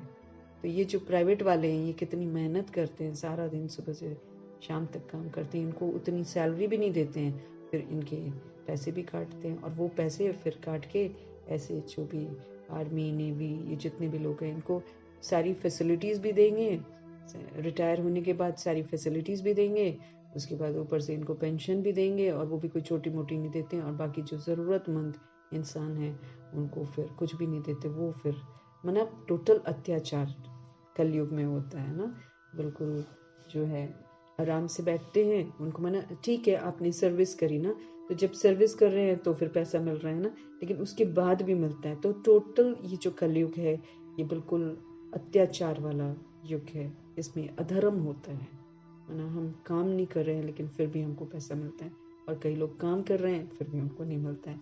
इस तरह के दौर से हम गुजर रहे हैं, इसलिए यहाँ पर देह का अभिमान बहुत रूल करता है। तो बाप तो कहते हैं कि धंधे धोरी में कितने थक जाते हैं क्योंकि देह अभिमान में रहते हैं। देह अभिमान के कारण फिर बहुत बातचीत भी करनी पड़ती है। बाप कहते हैं कि देही अभिमानी बनो भाई, आत्मा को घर वापस जाना है। आत्मा यहाँ से कमाई का 1 रुपया भी लेकर जा नहीं सकती है, कुछ भी नहीं लेकर जा सकती है। तो फिर क्यों खेचल करनी, क्योंकि इस समय समाप्ति का आ गया है। इसीलिए बाबा ध्यान खिंचवा रहे हैं कि अब देही अभिमानी बनो, आत्म अभिमानी बनो, सोल को वापस घर जाना है। देही अभिमानी बनने से जो बाप समझाते हैं वही फिर औरों को समझाएंगे। जब हम आत्मा बनेंगे तो फिर हम आत्म अभिमानी जब रहेंगे तो फिर हम प्रभु की बातों को जो समझते हैं ना, क्योंकि प्रभु से फिर समझ मिलती है, क्योंकि बाबा ने बोला है आप अपने आप को आत्मा समझो तो आपको बातें समझ में आए। तो फिर जो हम समझेंगे प्रभु से वही फिर हम दूसरों को शेयर करेंगे। बाबा आप कह रहे हैं मेरे को बार बार अपने को आत्मा समझ बाप को याद करो, अपने को सोल समझो बाप को याद करो। हमारे सामने एग्जाम्पल्स हैं, ब्रह्मा जी हैं, चल ब्रह्मा जी ने तो सब कुछ लगाया, दादियाँ हैं, अन्य आत्मा मातेश्वरी हैं। जब प्रभु को सौंप दिया अपना जीवन तो क्या प्रभु ने उन्हें दाल रोटी नहीं खिलाई? बहुत अच्छी खिलाई, बहुत अच्छे से रखा। तो प्रभु पालना में हम सब पल रहे हैं, इसीलिए एक्स्ट्रा इधर उधर खिंचल करके अपना टाइम पास नहीं करना है। आगे चलकर टाइम नहीं मिलने वाला है पुरुषार्थ का टाइम, बस ये थोड़ी सी घड़ियां हैं जिस पर हमको पूरा ध्यान देकर अपने आप को देही अभिमानी बनाना है। देही अभिमानी बनने से जो बाप समझाते हैं वही फिर औरों को समझाएंगे। अपने को आत्मा समझ बाप को याद करो। तो बाप ही शिक्षा देंगे कि बच्चे बाहर मुखी मत हो, बाहर मुखी नहीं होना चाहिए, अंतर्मुखी होना है। बल कहाँ बाहर मुखी होना भी अगर पड़े फिर भी जितनी फुर्सत मिले ना कोशिश करो फिर अंतर्मुखी हो जाओ, तब ही पाप हमारे कटेंगे। नहीं तो न पाप कटेंगे और न ऊंच मर्तबा हम पाएंगे, क्योंकि फिर हम सजा खाएंगे। पापों के साथ तो हम ऊपर नहीं जाएंगे ना। पापों से मुक्त तो आत्मा को यहाँ पर ही होना पड़ेगा, चाहे वो प्रभु की बन जाए चाहे वो प्रभु की ना बने, चाहे वो प्रभु का कहना माने चाहे नहीं माने। पाप तो यहीं पर कटेंगे, इसी धरा पर। जन्म जन्मांतर के पाप हमारे सिर पर है, कोई एक जन्म के नहीं है, जन्म जन्मांतर के पाप सिर पर है। अपवित्र बने, अपवित्र बनाया, हाँ, कितनों के विकारी हथियाले बंधवाए, कितनी बार हमने बांधे, 63 जन्म हमने बांधे। फिर उसके बाद अभी जो बाबा का बनने के बाद भी विकारी हथियाले में शामिल हुए, विकारी हथियाले बांधे हैं, बंधवाए हैं। सारे पाप ही पाप है सिर पर।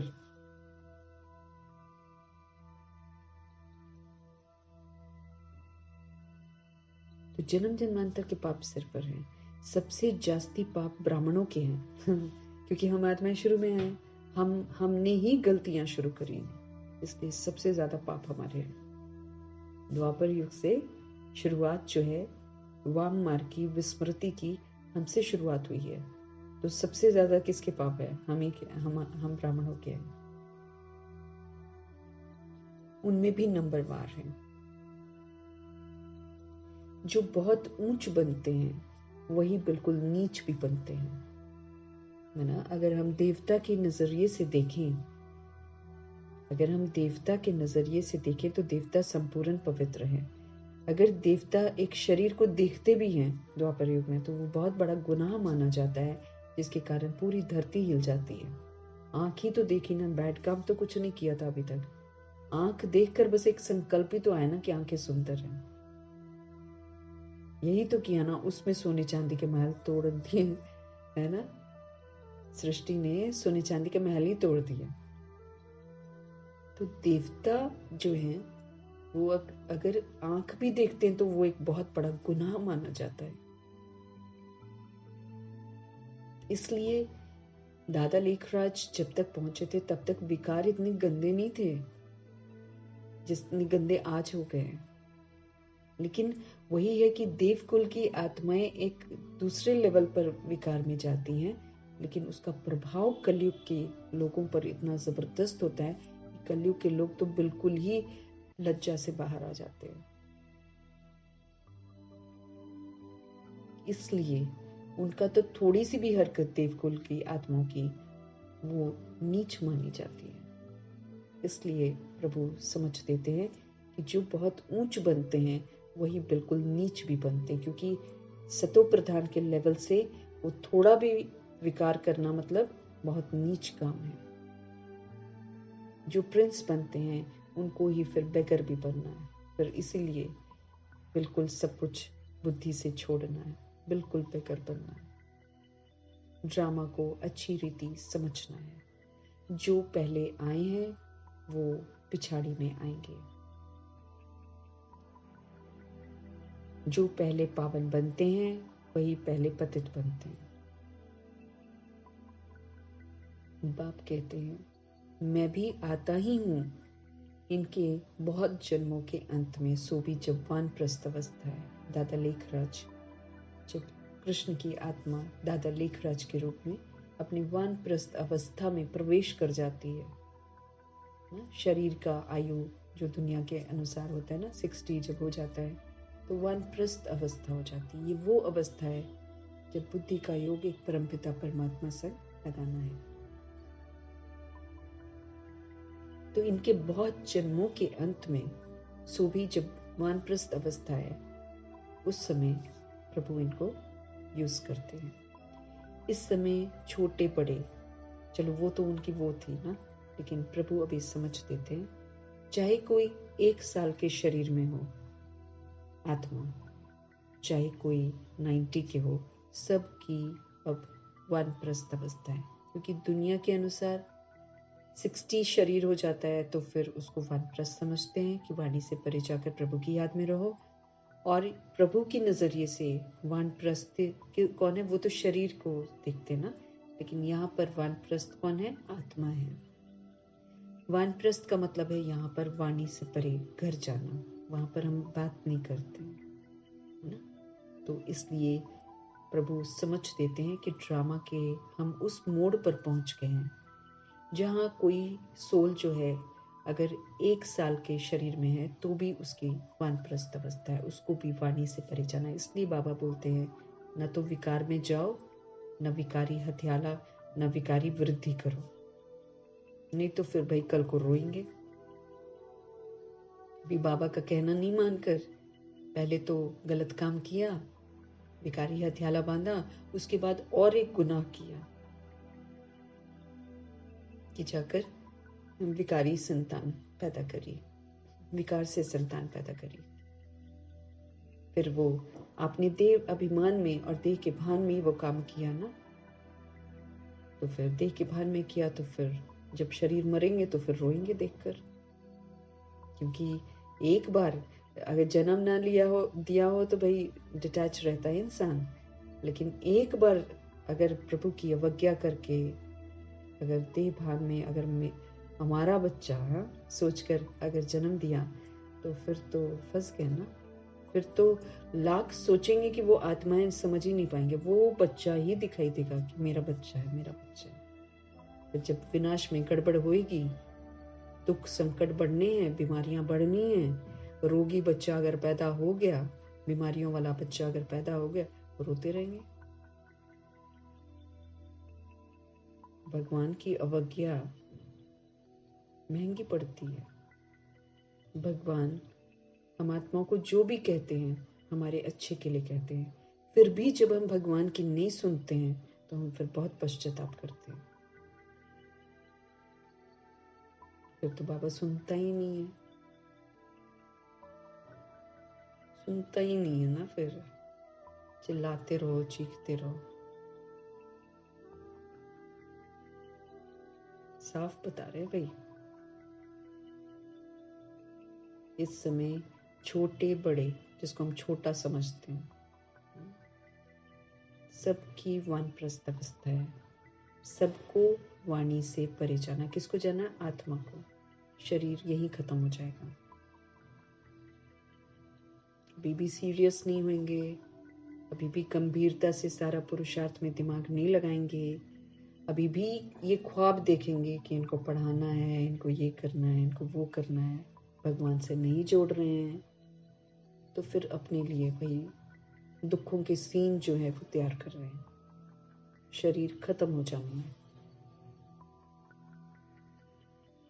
बाप के लिए गायन भी है, सर्व की सदगति करने वाले शिव पिता परमात्मा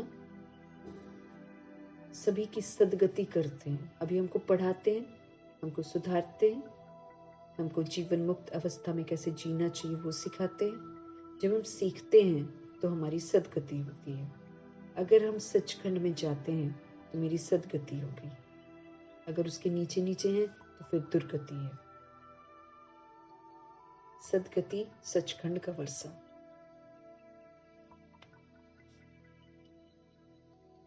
वो होती ही है पुरुषोत्तम संगम युग पर। ये संगम युग है जिसमें मुझे उत्तम बनना है, इसमें मुझे ध्यान सारा आत्मा को निखारने का करना है, पाप काटने का करना है। कलयुग की वृद्धि करने का समय नहीं है ये।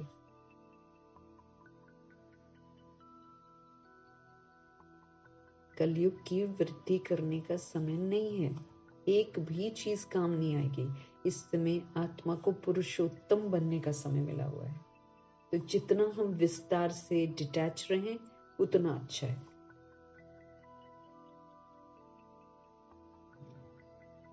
ये पुरुषोत्तम संगम युग है, इसको याद रखना चाहिए। याद नहीं रहता ना, याद नहीं रहता, इसलिए कलयुग में कोई आकर्षण मिलता है ना, ये कर लो वो कर लो, इंसान उसमें खो जाता है। उसको ये नहीं पता उसका कितना लॉस हो रहा है।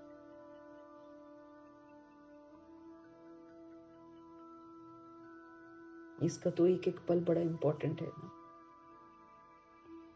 ये पुरुषोत्तम संगम युग याद रखना चाहिए। जैसे मनुष्यों को कलयुग याद है, संगम युग सिर्फ तुमको याद है।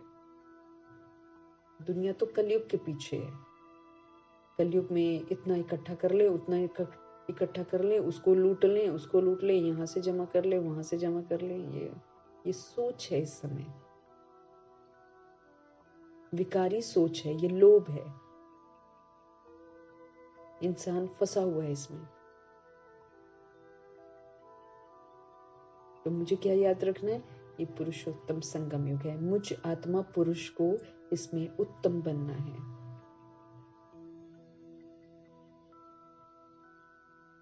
तुम्हारे में भी नंबरवार है। बाबा कहते हैं संगम युग याद रहना चाहिए, इसमें मुझे क्या करना है ये मुझे याद रहना चाहिए। लेकिन बाबा वही बोल रहे हैं ना, तुम्हारे में भी नंबरवार है। सब समझते ही नहीं है, फिर अपनी मनमर्जियां करते हैं। पैसा आकर्षित करता है ना, बस पैसा चाहिए, पैसा चाहिए, पैसा चाहिए। वही पैसा देखते रह जाएंगे। किसी की दबी रहेगी धूल में, किसी की राजा खाएगा, किसी की चोर लूट ले जाएगा, किसी की आग जलाएगा। यही देखते रह जाएंगे।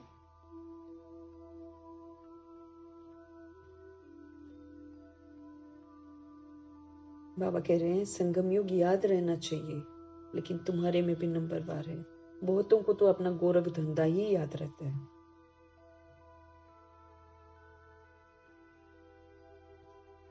बहुतों को तो अपना गोरख धंधा ही याद रहता है।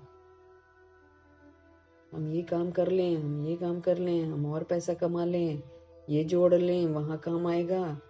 फिर घर वालों को भी इधर उधर जोड़ दे, तू भी कमा ले, तू भी कमा ले, जमा कर ले, बच्चे चला। अरे नहीं चलने हैं, नहीं चलने हैं। बाबा ड्रामा क्लोज कर रहे हैं। फिर भी ख्वाब, यकीन नहीं है प्रभु में, निश्चय ही नहीं होता है। जो समय सेवा में लगा सकते हैं उसको गोरख धंधे में लगा रहे हैं। तुम्हारे में भी नंबरवार है। बहुतों को तो अपना गोरख धंधा ही याद रहता है। हम काम कर लें भाई, और कमा लें, और कमा लें। बाहर से मुंह हटा हुआ हो तो धारणा भी हो जाए ना। प्रभु से प्रीत जुड़ती नहीं है। देह का अभिमान फिर चल पड़ता है कमाने के लिए। अभी बहुत समय है, अभी बहुत समय है। ऐसा बोलते हैं। समय ही तो नहीं है, पाप बहुत कर रखे हैं। बाहर से जब हमारा मुंह हटा हुआ हो तब तो धारणा भी हो जाए। कम बात थोड़ी, आत्म अभिमानी बनना एक बहुत ऊंची मंजिल है। न जाने कब जाकर इस बुद्धि में, चित्त में बैठेगा कि हम सारी सोल्स हैं। तैयार करना है इंस्ट्रूमेंट को अंतिम सेवाओं के लिए।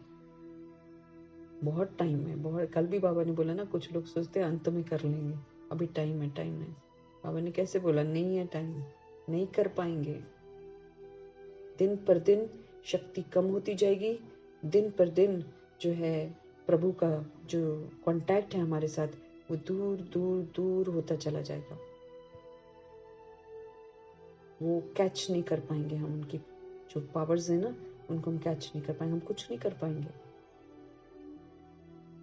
बाहर से बुद्धि का योग मेरा हटा हुआ होना चाहिए, हटता ही नहीं है। तब तो धारणा हो। एक कहावत है ना, अंत काल जो स्त्री सिमरे। अभी तो बुद्धि में एक बाप दूसरा न कोई, ये सबसे बड़ी तपस्या है जो करनी है। सबसे बड़ी तपस्या यही है, एक बाप दूसरा न कोई। सारी यादों को मिटाना है। फिर सारी जो स्मृतियां हैं, जो मन रूपी स्लेट पर जो लिखा हुआ है, मिटाना है। देह का भान, देह का अभिमान, देह के रिश्ते का भान, कितना सारा मुझे मिटाना है। आसान थोड़ी है। बाहर से मुंह हटा हुआ है, बाहर और रिश्ते जोड़ने नहीं है हमें, तो रिश्ते मिटाने हैं सारे के सारे। सेवा पर हैं हम।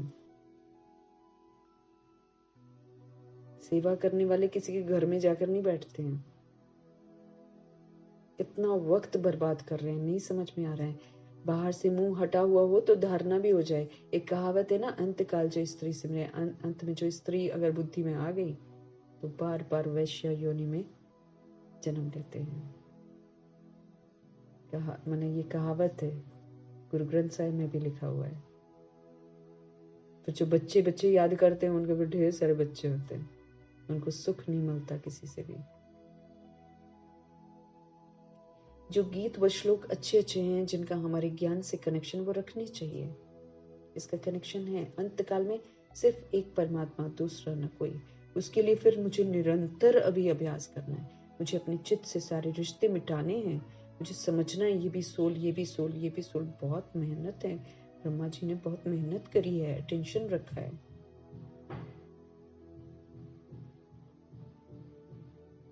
कितना बड़ा एग्जाम्पल है। धंधाधोरी सब छोड़ दिया, अभी धंधाधोरी और पकड़ते हैं, छोड़ेंगे तो क्या, फिर पकड़ते हैं। सेवा करने के मौके को बर्बाद कर रहे हैं, एहसास ही नहीं है।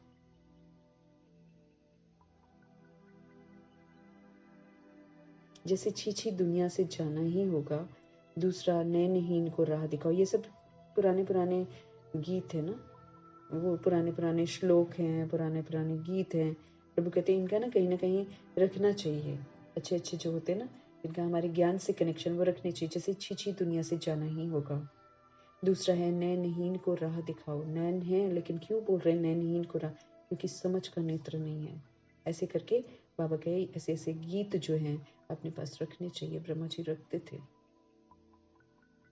बनाए तो मनुष्यों ने हैं, जिनको इस संगम का पता ही नहीं है। ऐसे मनुष्य क्योंकि विस्मृत हो जाते हैं, किसी को थोड़ी पता है, लेकिन कैसे फिट होते हैं यहाँ पर। बना दिया है, नैनहीन को राह दिखाओ प्रभु, पग पग ठोकर खाऊं मैं। अब वो कौन सा नयन, वो उसको नहीं मालूम है जिसने बनाया है। बनाए तो मनुष्यों ने हैं, जिनको इस संगम का पता ही नहीं है। इस समय सब ज्ञान नयनहीन अंधे हैं। जो भी ज्ञान को समझते नहीं है, अपनी मन मर्जियां करते हैं, वो फिर अभी भी ज्ञान नयनहीन अंधे हैं। समझ नहीं आ रहा है अभी भी। विनाश होने वाली दुनिया में भी ख्वाब देख रहे हैं। जब परमात्मा आए तब तो आकर राह दिखाए। दिखा रहे हैं तो भी देख नहीं रहे हैं। अकेले को तो नहीं दिखाएंगे बाबा। ये है उनकी शिव शक्ति सेना। ये शक्ति सेना क्या करती है? श्रीमत पर नई दुनिया की स्थापना करती है। अब शुरू की सोल्स को देख लो। किसी ने चिंता करी कि हमें कमाना है, हमें वो कमाना। क्या बाबा ने उनको रोटी नहीं खिलाई? वहीं ज्यादा सुंदर रोटी खिलाई है, प्योर। कमा कर भी प्योर नहीं ले सकते हैं। यहाँ तो कमा कर भी प्योर चीजें नहीं ले सकते हैं, लेकिन जो प्रभु पर कुर्बान चला जाता है उसके लिए प्रभु कैसे इंतजाम करते हैं। वो हमारी दुनिया में इतना अद्भुत एग्जाम्पल्स है, स्पष्ट है। कोई चलो ब्रह्मा जी को नहीं देखा किसी ने, है ना, तो फिर लेकिन हम उनको अनुभव तो कर ही सकते हैं। चलो नहीं दिखा, ठीक है। दादियां तो एक खूबसूरत एग्जाम्पल है हमारे सामने। फिक्र करी उन्होंने धंधे धोरी की, गोरख धंधे की, उल्टा सब कुछ छोड़ ही दिया। ज्यादा पैसा छोड़ दिया बुद्धि से, हाँ, सब यज्ञ में लगा दिया। अभी छोड़ते ही नहीं है, सेवा नहीं करेंगे, आगे चलकर करेंगे। बहुत समय, ठीक है, फिर बहुत समय तो फिर देखना कितना समय मिलता है।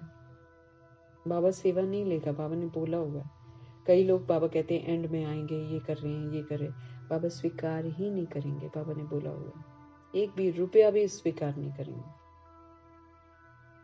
समय रहते जो नहीं करता है उससे क्या लेंगे बाबा। इस समय सब ज्ञान नयनहीन अंधे हैं। जब परमात्मा आए तब आकर राह दिखाए, अकेले को तो नहीं दिखाएंगे। ये है उनकी शिव शक्ति सेना। ये शक्ति सेना क्या करती है? श्रीमत पर नई दुनिया की स्थापना करती है। अभी तो हमें नई दुनिया की स्थापना करने में मददगार बनना है। तुम भी राजयोग सीखते हो, जो भगवान के सिवाय कोई सिखला ही नहीं सकता है। भगवान निराकार है, उनको अपना शरीर नहीं है। बाकी जो भी हैं सब शरीरधारी हैं।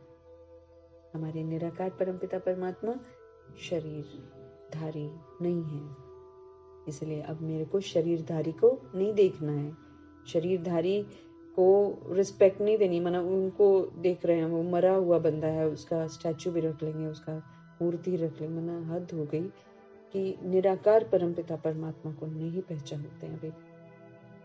तो भगवान स्पष्ट कर रहे हैं कि शरीरधारी को मत याद करना, एंड में निराकार परमपिता परमात्मा मेरी बुद्धि में होना चाहिए। ऊंच तो एक बाप ही है जो तुमको पढ़ाते हैं, ये तो तुम ही जानो। तुम्हारे में भी नंबरवार है। ऊंच कौन है? हमारे परमपिता परमात्मा। लेकिन फिर प्रभु कहते हैं जो तुमको पढ़ाते हैं ये तो तुम ही जानो। तुम्हारे में भी फिर बाबा बोल रहे हैं नंबरवार हैं, तो तुमको वार्निंग देनी चाहिए। नंबरवार है, नहीं यकीन करते हैं प्रभु पर। जो यकीन नहीं करता है वही तो छोड़ता नहीं है, जो यकीन करता है वो तो एक धक से छोड़ देता है। तो तुम्हारे में भी नंबरवार है, तो तुमको वार्निंग देनी चाहिए, बड़े बड़े अखबार में डालना चाहिए। मनुष्य जो योग सिखलाते हैं वो है हठ योग, राजयोग एक परमपिता परमात्मा बाप ही सिखलाते हैं, जिससे मुक्ति मिलती है, जिससे जीवन मुक्ति मिलती है। परम धाम जाना है तो भी प्रभु को याद करना है, और सत्युग में जाना है तो भी प्रभु को याद करना है। हठ योग से दोनों नहीं मिलते हैं। हठ योग जितना भी करेंगे न मुक्ति मिलेगी न जीवन मुक्ति मिलेगी।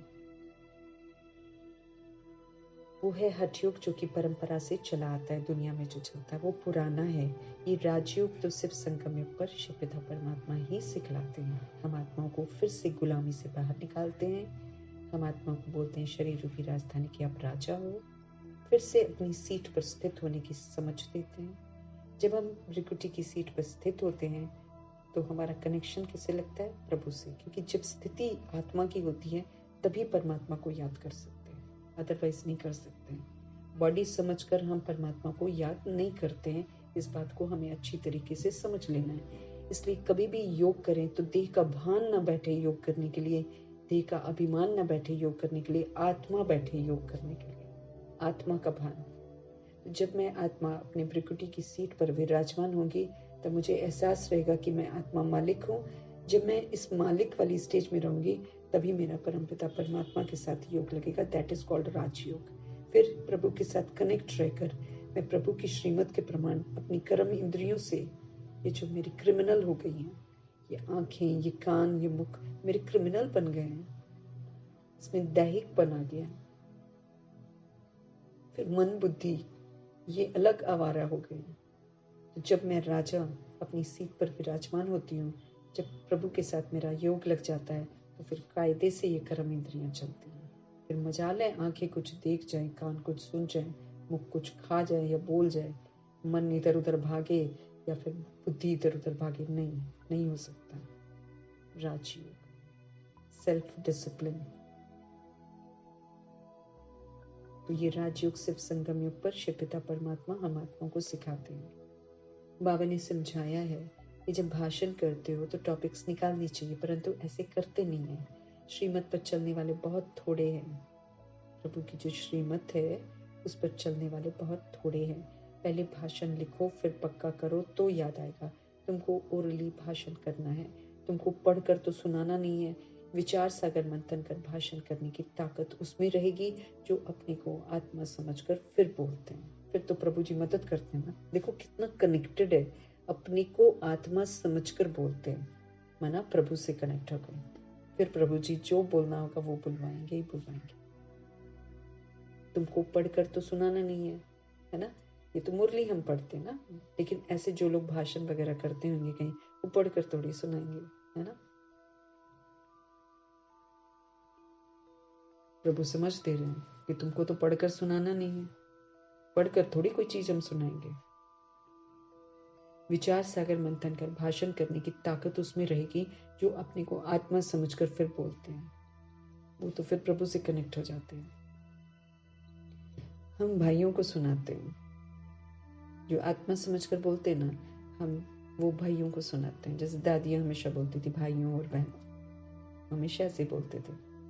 तो आत्मा समझकर फिर बोलते हैं, हम भाइयों को सुनाते हैं।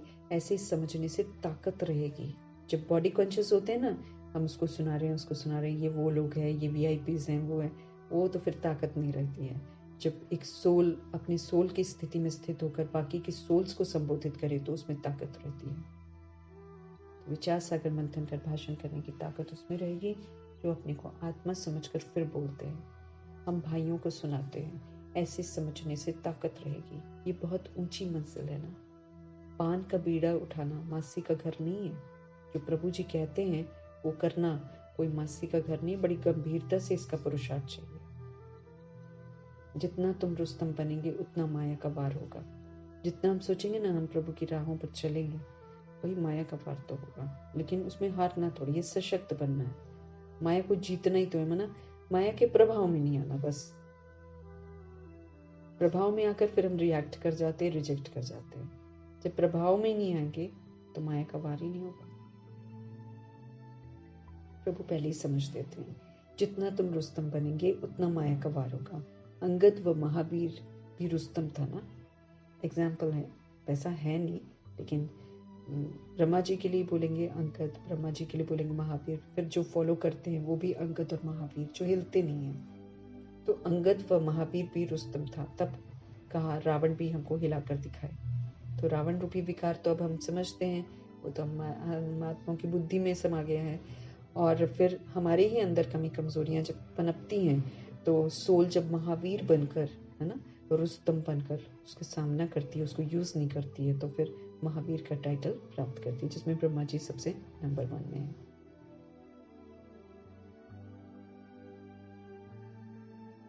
ये स्थूल बातें नहीं है, बाबा कहे, शास्त्रों में ये दंत कथाएं हैं। ये जो बाबा कह रहे हैं ना अंगद और महावीर, ये सच नहीं है। ये जो शास्त्रों में लिखा है ये दंत कथाएं हैं। दंत कथाएं मतलब एक दूसरे से सुनी सुनाई कथाएं। उसने सुनाया, फिर उसने उसको अलग सुनाया, किसने कुछ बना बना के कथाएं इतनी सारी बन रखी हैं, तो सारी दंत कथाएं हैं शास्त्र। ये कान जो परमात्मा बाप का सुनहरी ज्ञान सुनने वाले थे, वो दंत कथाएं सुन सुनकर एकदम पत्थर बन गए। हम आत्माएं संगम युग में प्रभु की बातें सुनते हैं ना, ये कान जो परमात्मा बाप की सुनहरी ज्ञान सुनने वाले थे, वो क्या होता है, दंत कथाएं सुन सुनकर सारे एकदम पत्थर बन गए हैं। भक्ति मार्ग में माथा भी घिसाया तो पैसा भी गवाया, सीढ़ी नीचे ही उतरते आए हैं। 84 जन्मों की भी कहानी है ना, जो भी भक्ति की है नीचे ही उतरे हैं। अब बाप ऊपर चढ़ना सिखलाते हैं। अब तुम्हारी चढ़ती कला है, अगर बुद्धि योग बाप के साथ हम नहीं लगाएंगे तो हम नीचे ही गिरेंगे। अब इतना खतरा है, अगर हम बुद्धि का योग बाप के साथ नहीं लगाएंगे तो जरूर नीचे ही गिरेंगे। बाप को याद करते हो तो ऊपर चढ़ते हो, मेहनत है बहुत, परंतु बच्चे गफलत करते हैं। धंधे में बाप को और नॉलेज को भूल जाते हैं। हम धंधाधोरी करेंगे तो हम बाप को निरंतर याद नहीं कर सकते हैं। धंधे में बाप को भी भूल जाते हैं, नॉलेज को भी भूल जाते हैं। माया तूफान में लाती है और आगे तो और लाने वाली है। माया तूफान में लाती है, फलाना ऐसा है, ये करता है, ये ब्राह्मणी ऐसी है, इसमें ये अवगुण है, ये शुरू की जो हरकतें होती है ना, ये अब हमको बिल्कुल नहीं करनी है। इसका बड़ा विशेष ध्यान रखना है। हर सोल जो है इस समय पुरुषार्थ कर रही है, हर सोल अपनी बुराइयों को निकाल रही है, हर सोल कभी भी चेंज हो सकती है। ये आत्म अभिमानी जो बनना है, ये जो अचानक आत्म अभिमानी बनेंगे ना, ये किसी का सितारा कभी भी चमकेगा, इसलिए हमको किसी को देखना ही है। ऊपर से क्या होता है कि जब हम ऐसा करते हैं, अवगुण देखते हैं, तो मेरे में वो अवगुण आ जाता है, मेरे में दाग लग जाता है। अवगुण देखना ही दाग लगना है, मुझे दाग मिटाने हैं, इसलिए मुझे विशेष ध्यान रखना है। अवगुण मुझे देखना ही नहीं, बॉडी को देखना ही बंद करना है, सबसे पहली बात है। न दिखेगी न उसका अवगुण दिखेगा। जैसे मम्मा बिल्कुल इंटेलिजेंट मम्मा, हाँ, देखा ही नहीं।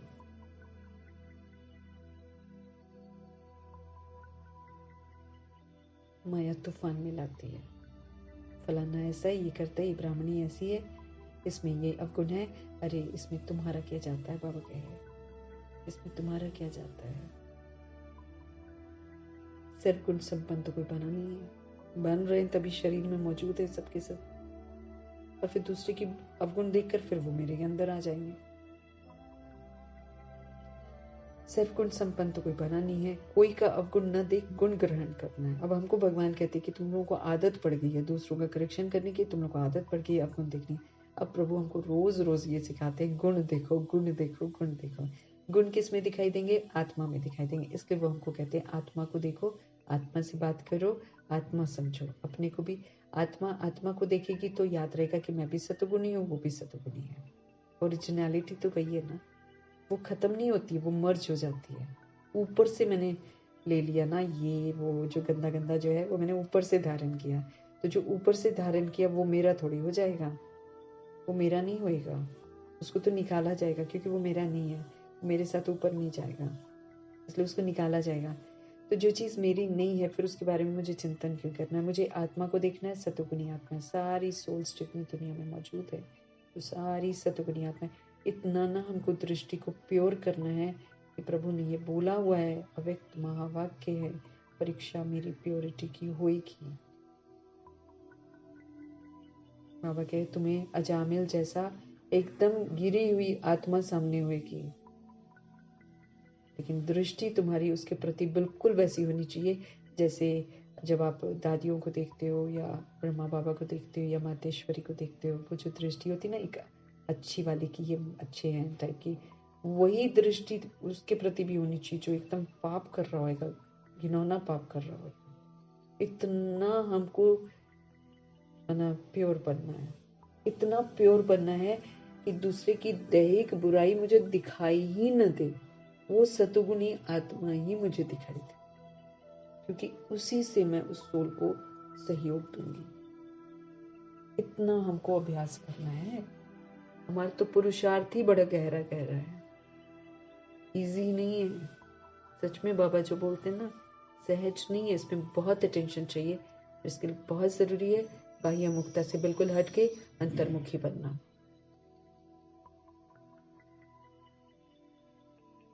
कोई का अवगुण न देख, बाबा कहते गुण ग्रहण करो। बार बार बोलो सतगुणी आत्मा, जैसे प्रकाश मणि दादी ने समझाया कि भाई तुम लोगों ने वरदान ही स्वीकार नहीं किया अभी तक। वरदान किसको दे रहे हैं भगवान? सभी सोल्स को दे रहे हैं, सभी सोल्स को। माना भगवान सबको उस दृष्टि से देख रहे हैं, मुझे भी फिर उसी दृष्टि से देखना सिखा रहे हैं मुझे। वरदान जो प्रभु का है वो सारी सोल्स के लिए है। अब जो बन जाए वो सुन लेता है, जो उसको यूज कर लेता है वो उसको अपना बना लेता है ना।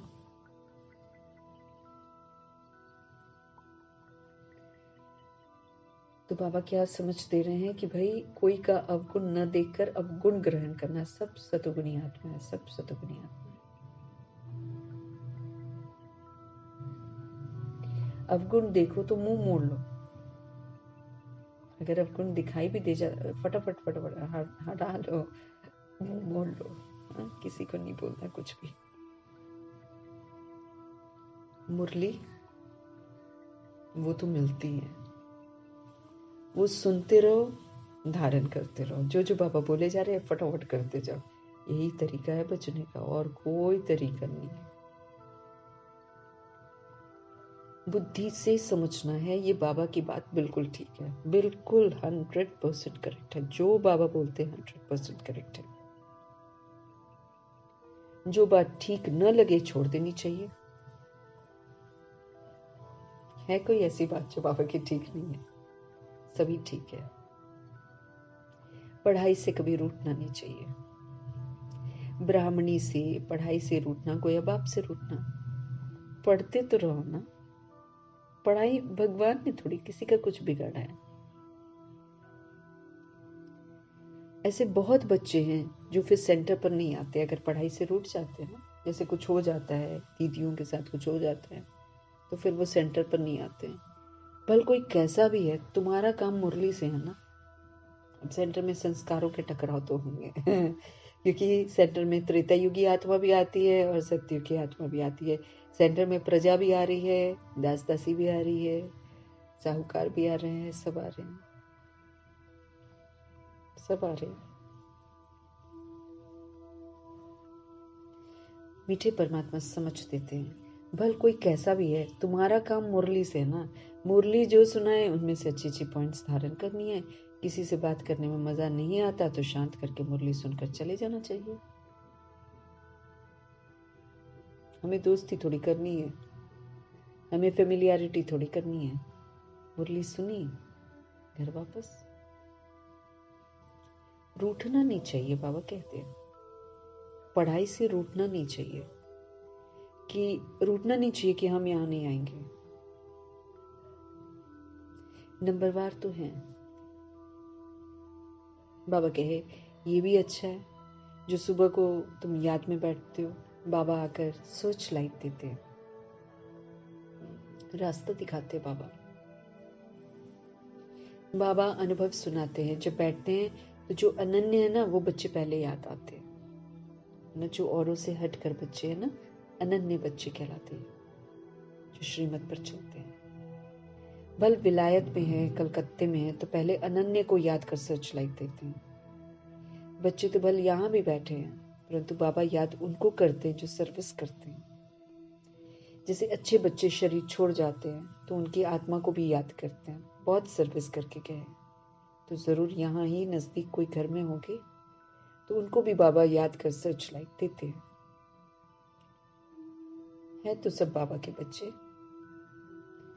परंतु कौन कौन अच्छी सर्विस करते हैं ये तो सब जानते हैं। बाबा ने कहा है यहाँ सर्च लाइट तो देते हैं। 2 इंजन है ना, ये भी इतना ऊंच मर्तबा पाते कौन? ब्रह्मा जी। तो जरूर ताकत होगी ना, ऑफ कोर्स। बल बाबा कहते हैं हमेशा यही समझो कि शिव बाबा पढ़ाते हैं, तो उनकी याद रहनी चाहिए। बाकी ये तो समझते हो ना, यहाँ 2 बत्ती है, शिव बाबा और ब्रह्मा माँ, और तो कोई में 2 बत्ती नहीं है, इसलिए माना 2 लाइट्स है। हाँ, इसलिए यहाँ 2 बत्तियों के सम्मुख आते हैं तो अच्छी तरह से फिर रिफ्रेश होते हैं। टाइम भी सवेरे का ही अच्छा है। स्नान कर छत पर एकांत में चले जाना चाहिए। स्नान करके, हाँ, सुबह सुबह उठो तो स्नान करके छत पर एकांत में चले जाना चाहिए। बाबा ने इसलिए बड़ी बड़ी छतें बनाई हैं ना। तो जैसे वो लोग बताते हैं कि आजकल तो सोलर प्लांट लगा हुआ है ना, तो छतें उतनी खाली नहीं है, लेकिन पहले तो बाबा ने बड़ी बड़ी छतें बनाई थी ना आत्माओं के लिए, कि आत्माएं ऊपर जाएं और वहां पर बैठकर योग लगाएं। पास्टर वगैरह जो होते हैं वो एकदम साइलेंस में जाते हैं, जरूर क्राइस्ट को याद करते होंगे।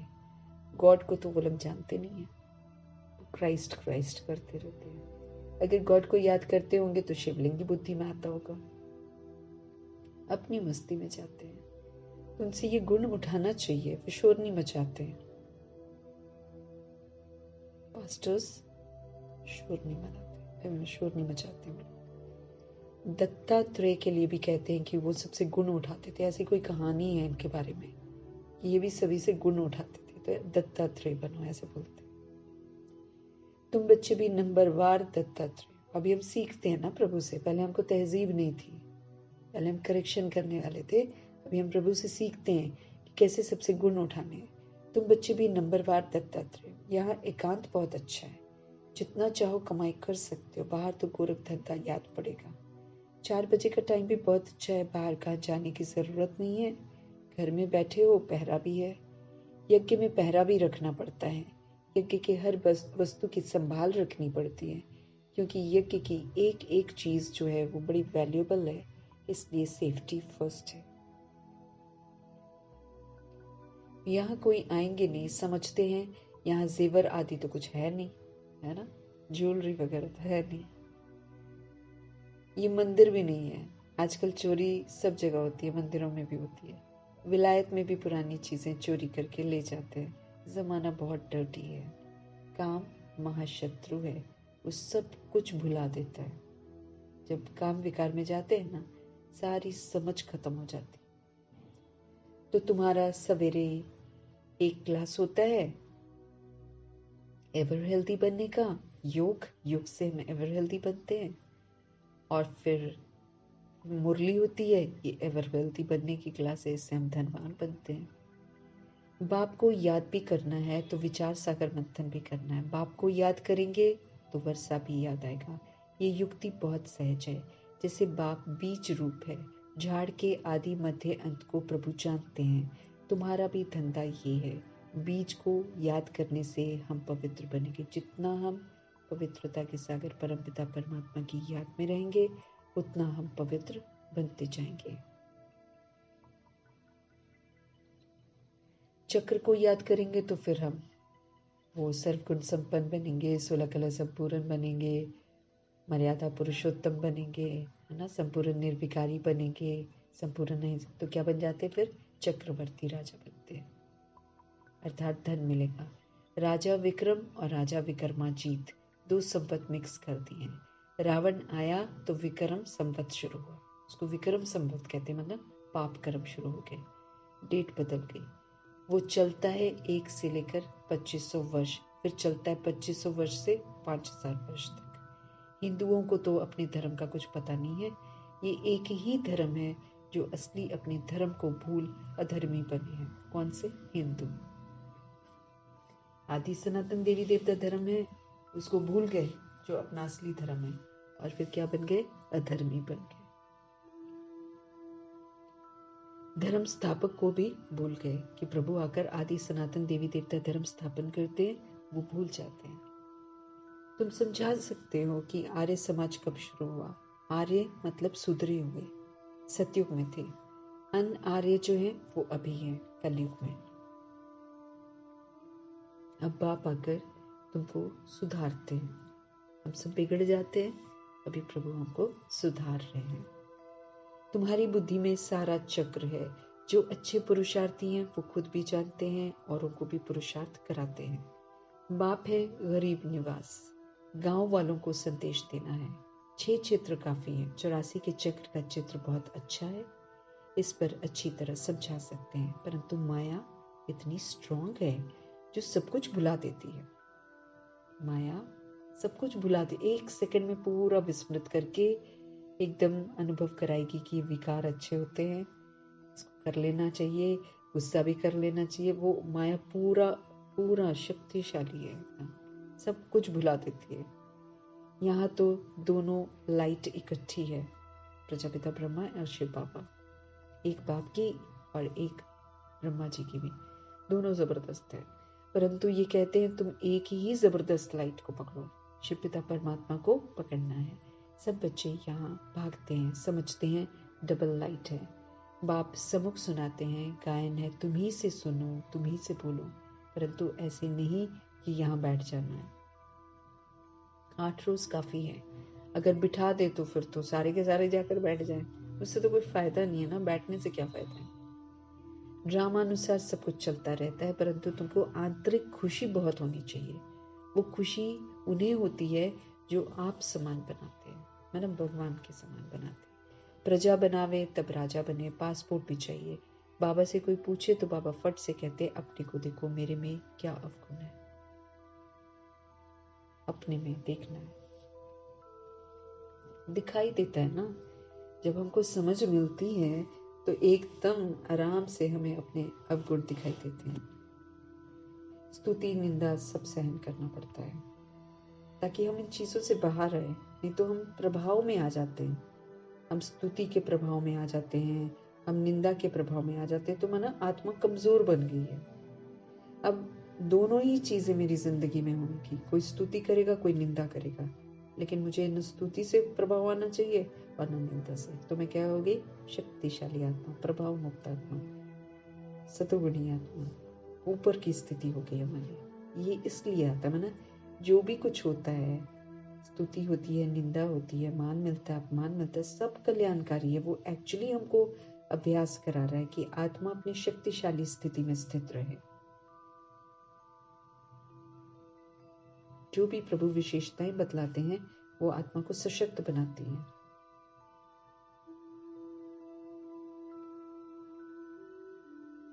इसलिए स्तुति निंदा सब सहन करना पड़ता है। जो यज्ञ से मिले उसमें खुश रहना है। यज्ञ के भोजन से तो बहुत लव चाहिए। सन्यासी थाली धोकर पीते हैं क्योंकि उनको भोजन का महत्व है।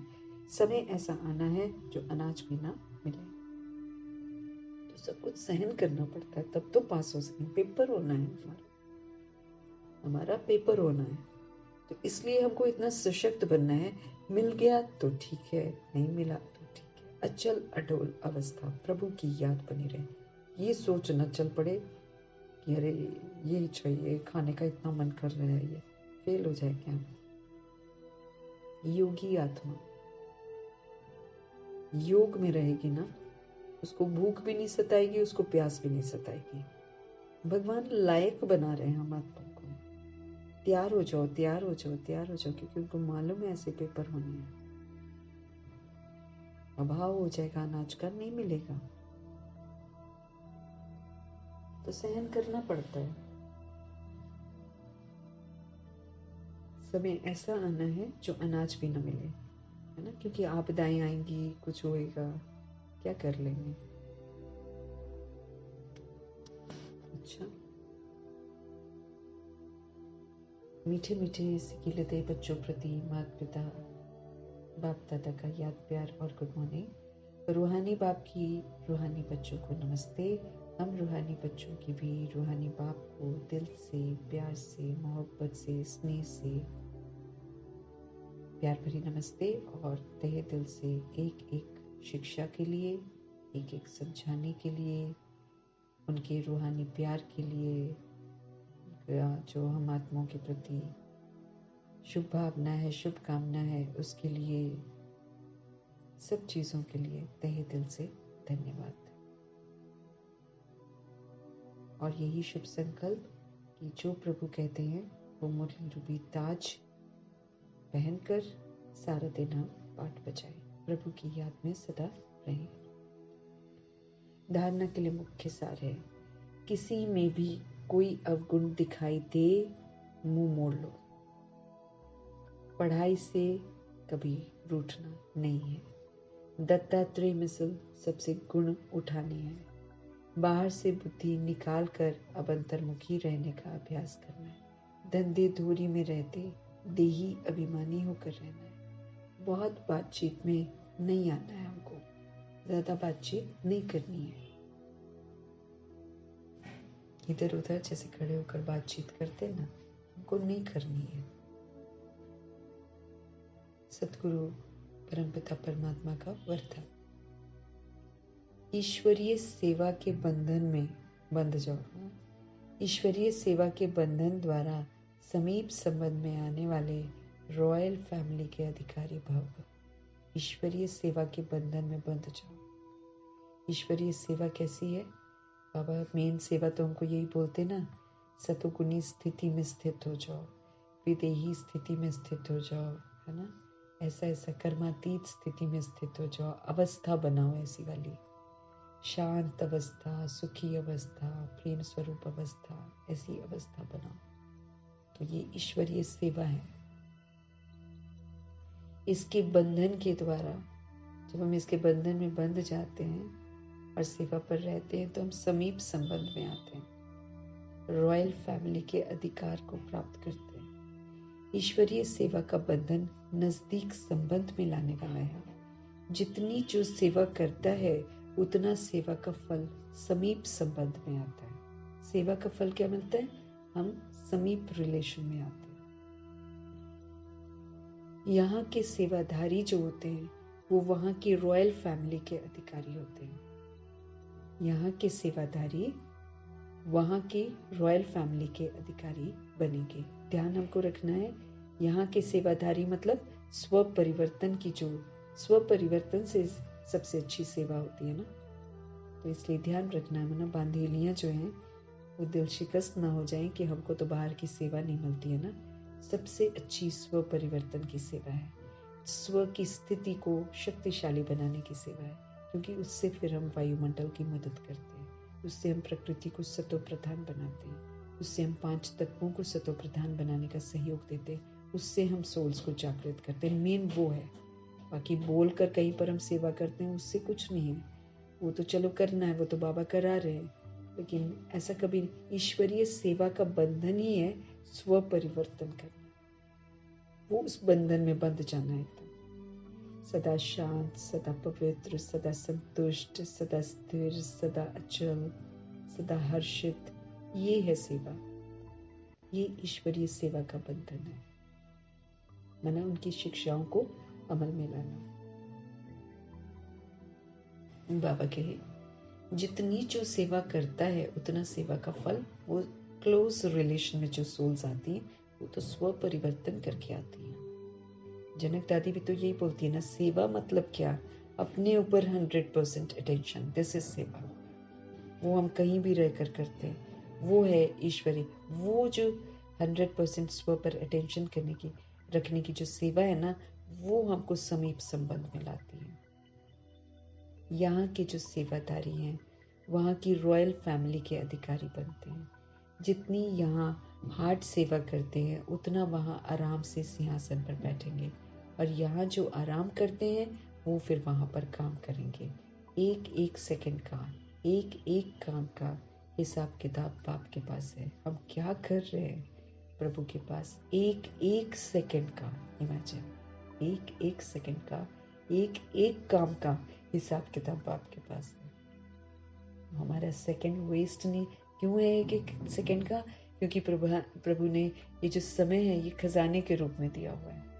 वरना हर सोल का हर सेकंड जो है वो एक खजाना है, जिसको खजाने की तरह यूज करने की समझ दी है बाबा ने। इसलिए उनके पास हमारे एक एक सेकंड का हिसाब है कि क्या हम वो सेकंड प्रभु के डायरेक्शन के प्रमाण यूज कर रहे हैं कि उसको व्यर्थ में गवा रहे हैं। इसलिए हमारा एक एक सेकंड का हिसाब किताब प्रभु जी के पास है।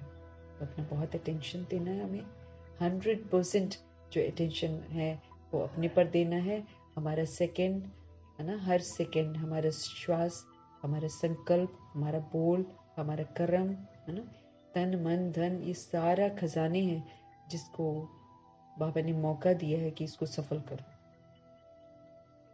तो हमारे एक एक सेकंड का, एक एक काम का हिसाब किताब जो है वो शिव पिता परमात्मा के पास है।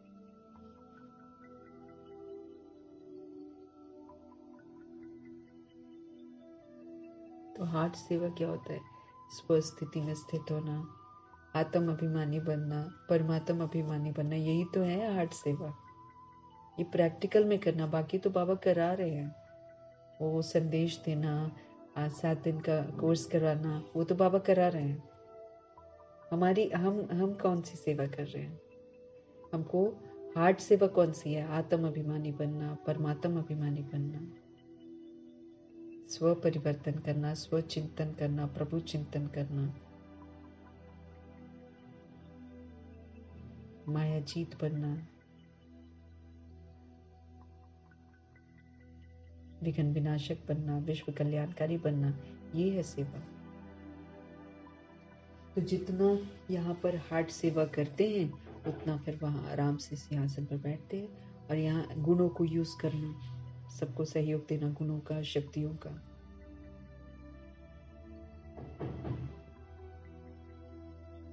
तो जो यहाँ पर आराम करते हैं वो वहाँ काम करेंगे।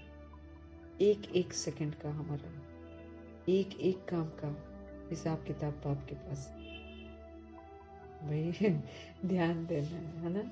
एक एक सेकंड हम करते क्या है, प्रभु के डायरेक्शन के प्रमाण एक एक सेकंड हमको बिताना है।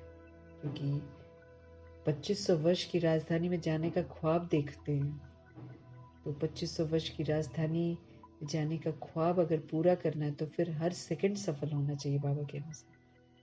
उसमें एक रस अवस्था चाहिए, चढ़ना गिरना नहीं, फिर नहीं जाएंगे सचखंड में हम।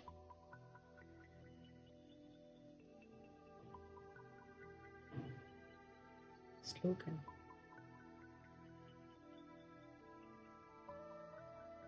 स्व परिवर्तन के द्वारा विश्व परिवर्तन का वाइब्रेशन तीव्र गति से फैलाओ।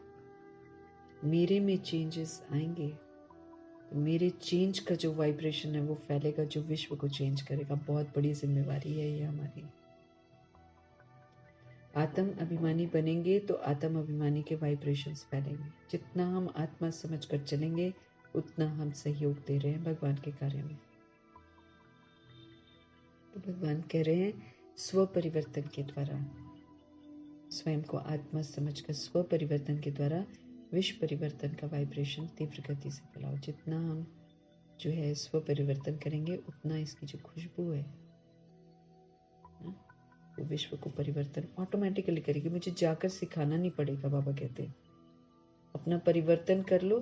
जैसे हम द्वापर युग कलयुग में विस्मृत हुए तो मैंने थोड़ी जाकर किसी को सिखाया ऐसे करो ऐसे करो, सीख के बोलो, वाइब्रेशंस को कैच किया, तभी प्योर वाइब्रेशंस फिर से फैलाने हैं ताकि है ना वो फिर से कैच हो और सारा विश्व चेंज हो जाए। विश्व परिवर्तन करने की विधि है स्व परिवर्तन करना। तो मीठे मीठे परमपिता परमात्मा का तहे दिल से धन्यवाद, ब्रह्मा माँ का धन्यवाद, जगदम्बा माँ का धन्यवाद, दादियों का धन्यवाद, अष्टरत्नों का धन्यवाद, नवग्रहों का धन्यवाद, 5 तत्वों का धन्यवाद, करोड़ों की आबादी का धन्यवाद, ड्रामा का धन्यवाद, प्रकृति का धन्यवाद, माया का धन्यवाद,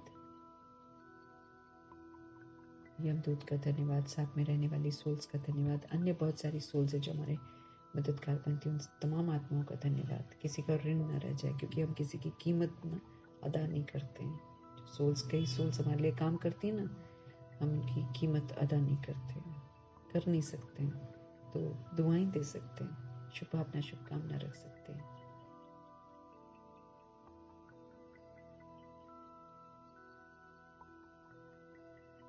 जो भी इस सृष्टि रूपी ड्रामा में हम सुबह से शाम तक यूज करते हैं, सबके लिए धन्यवाद। धन्यवाद।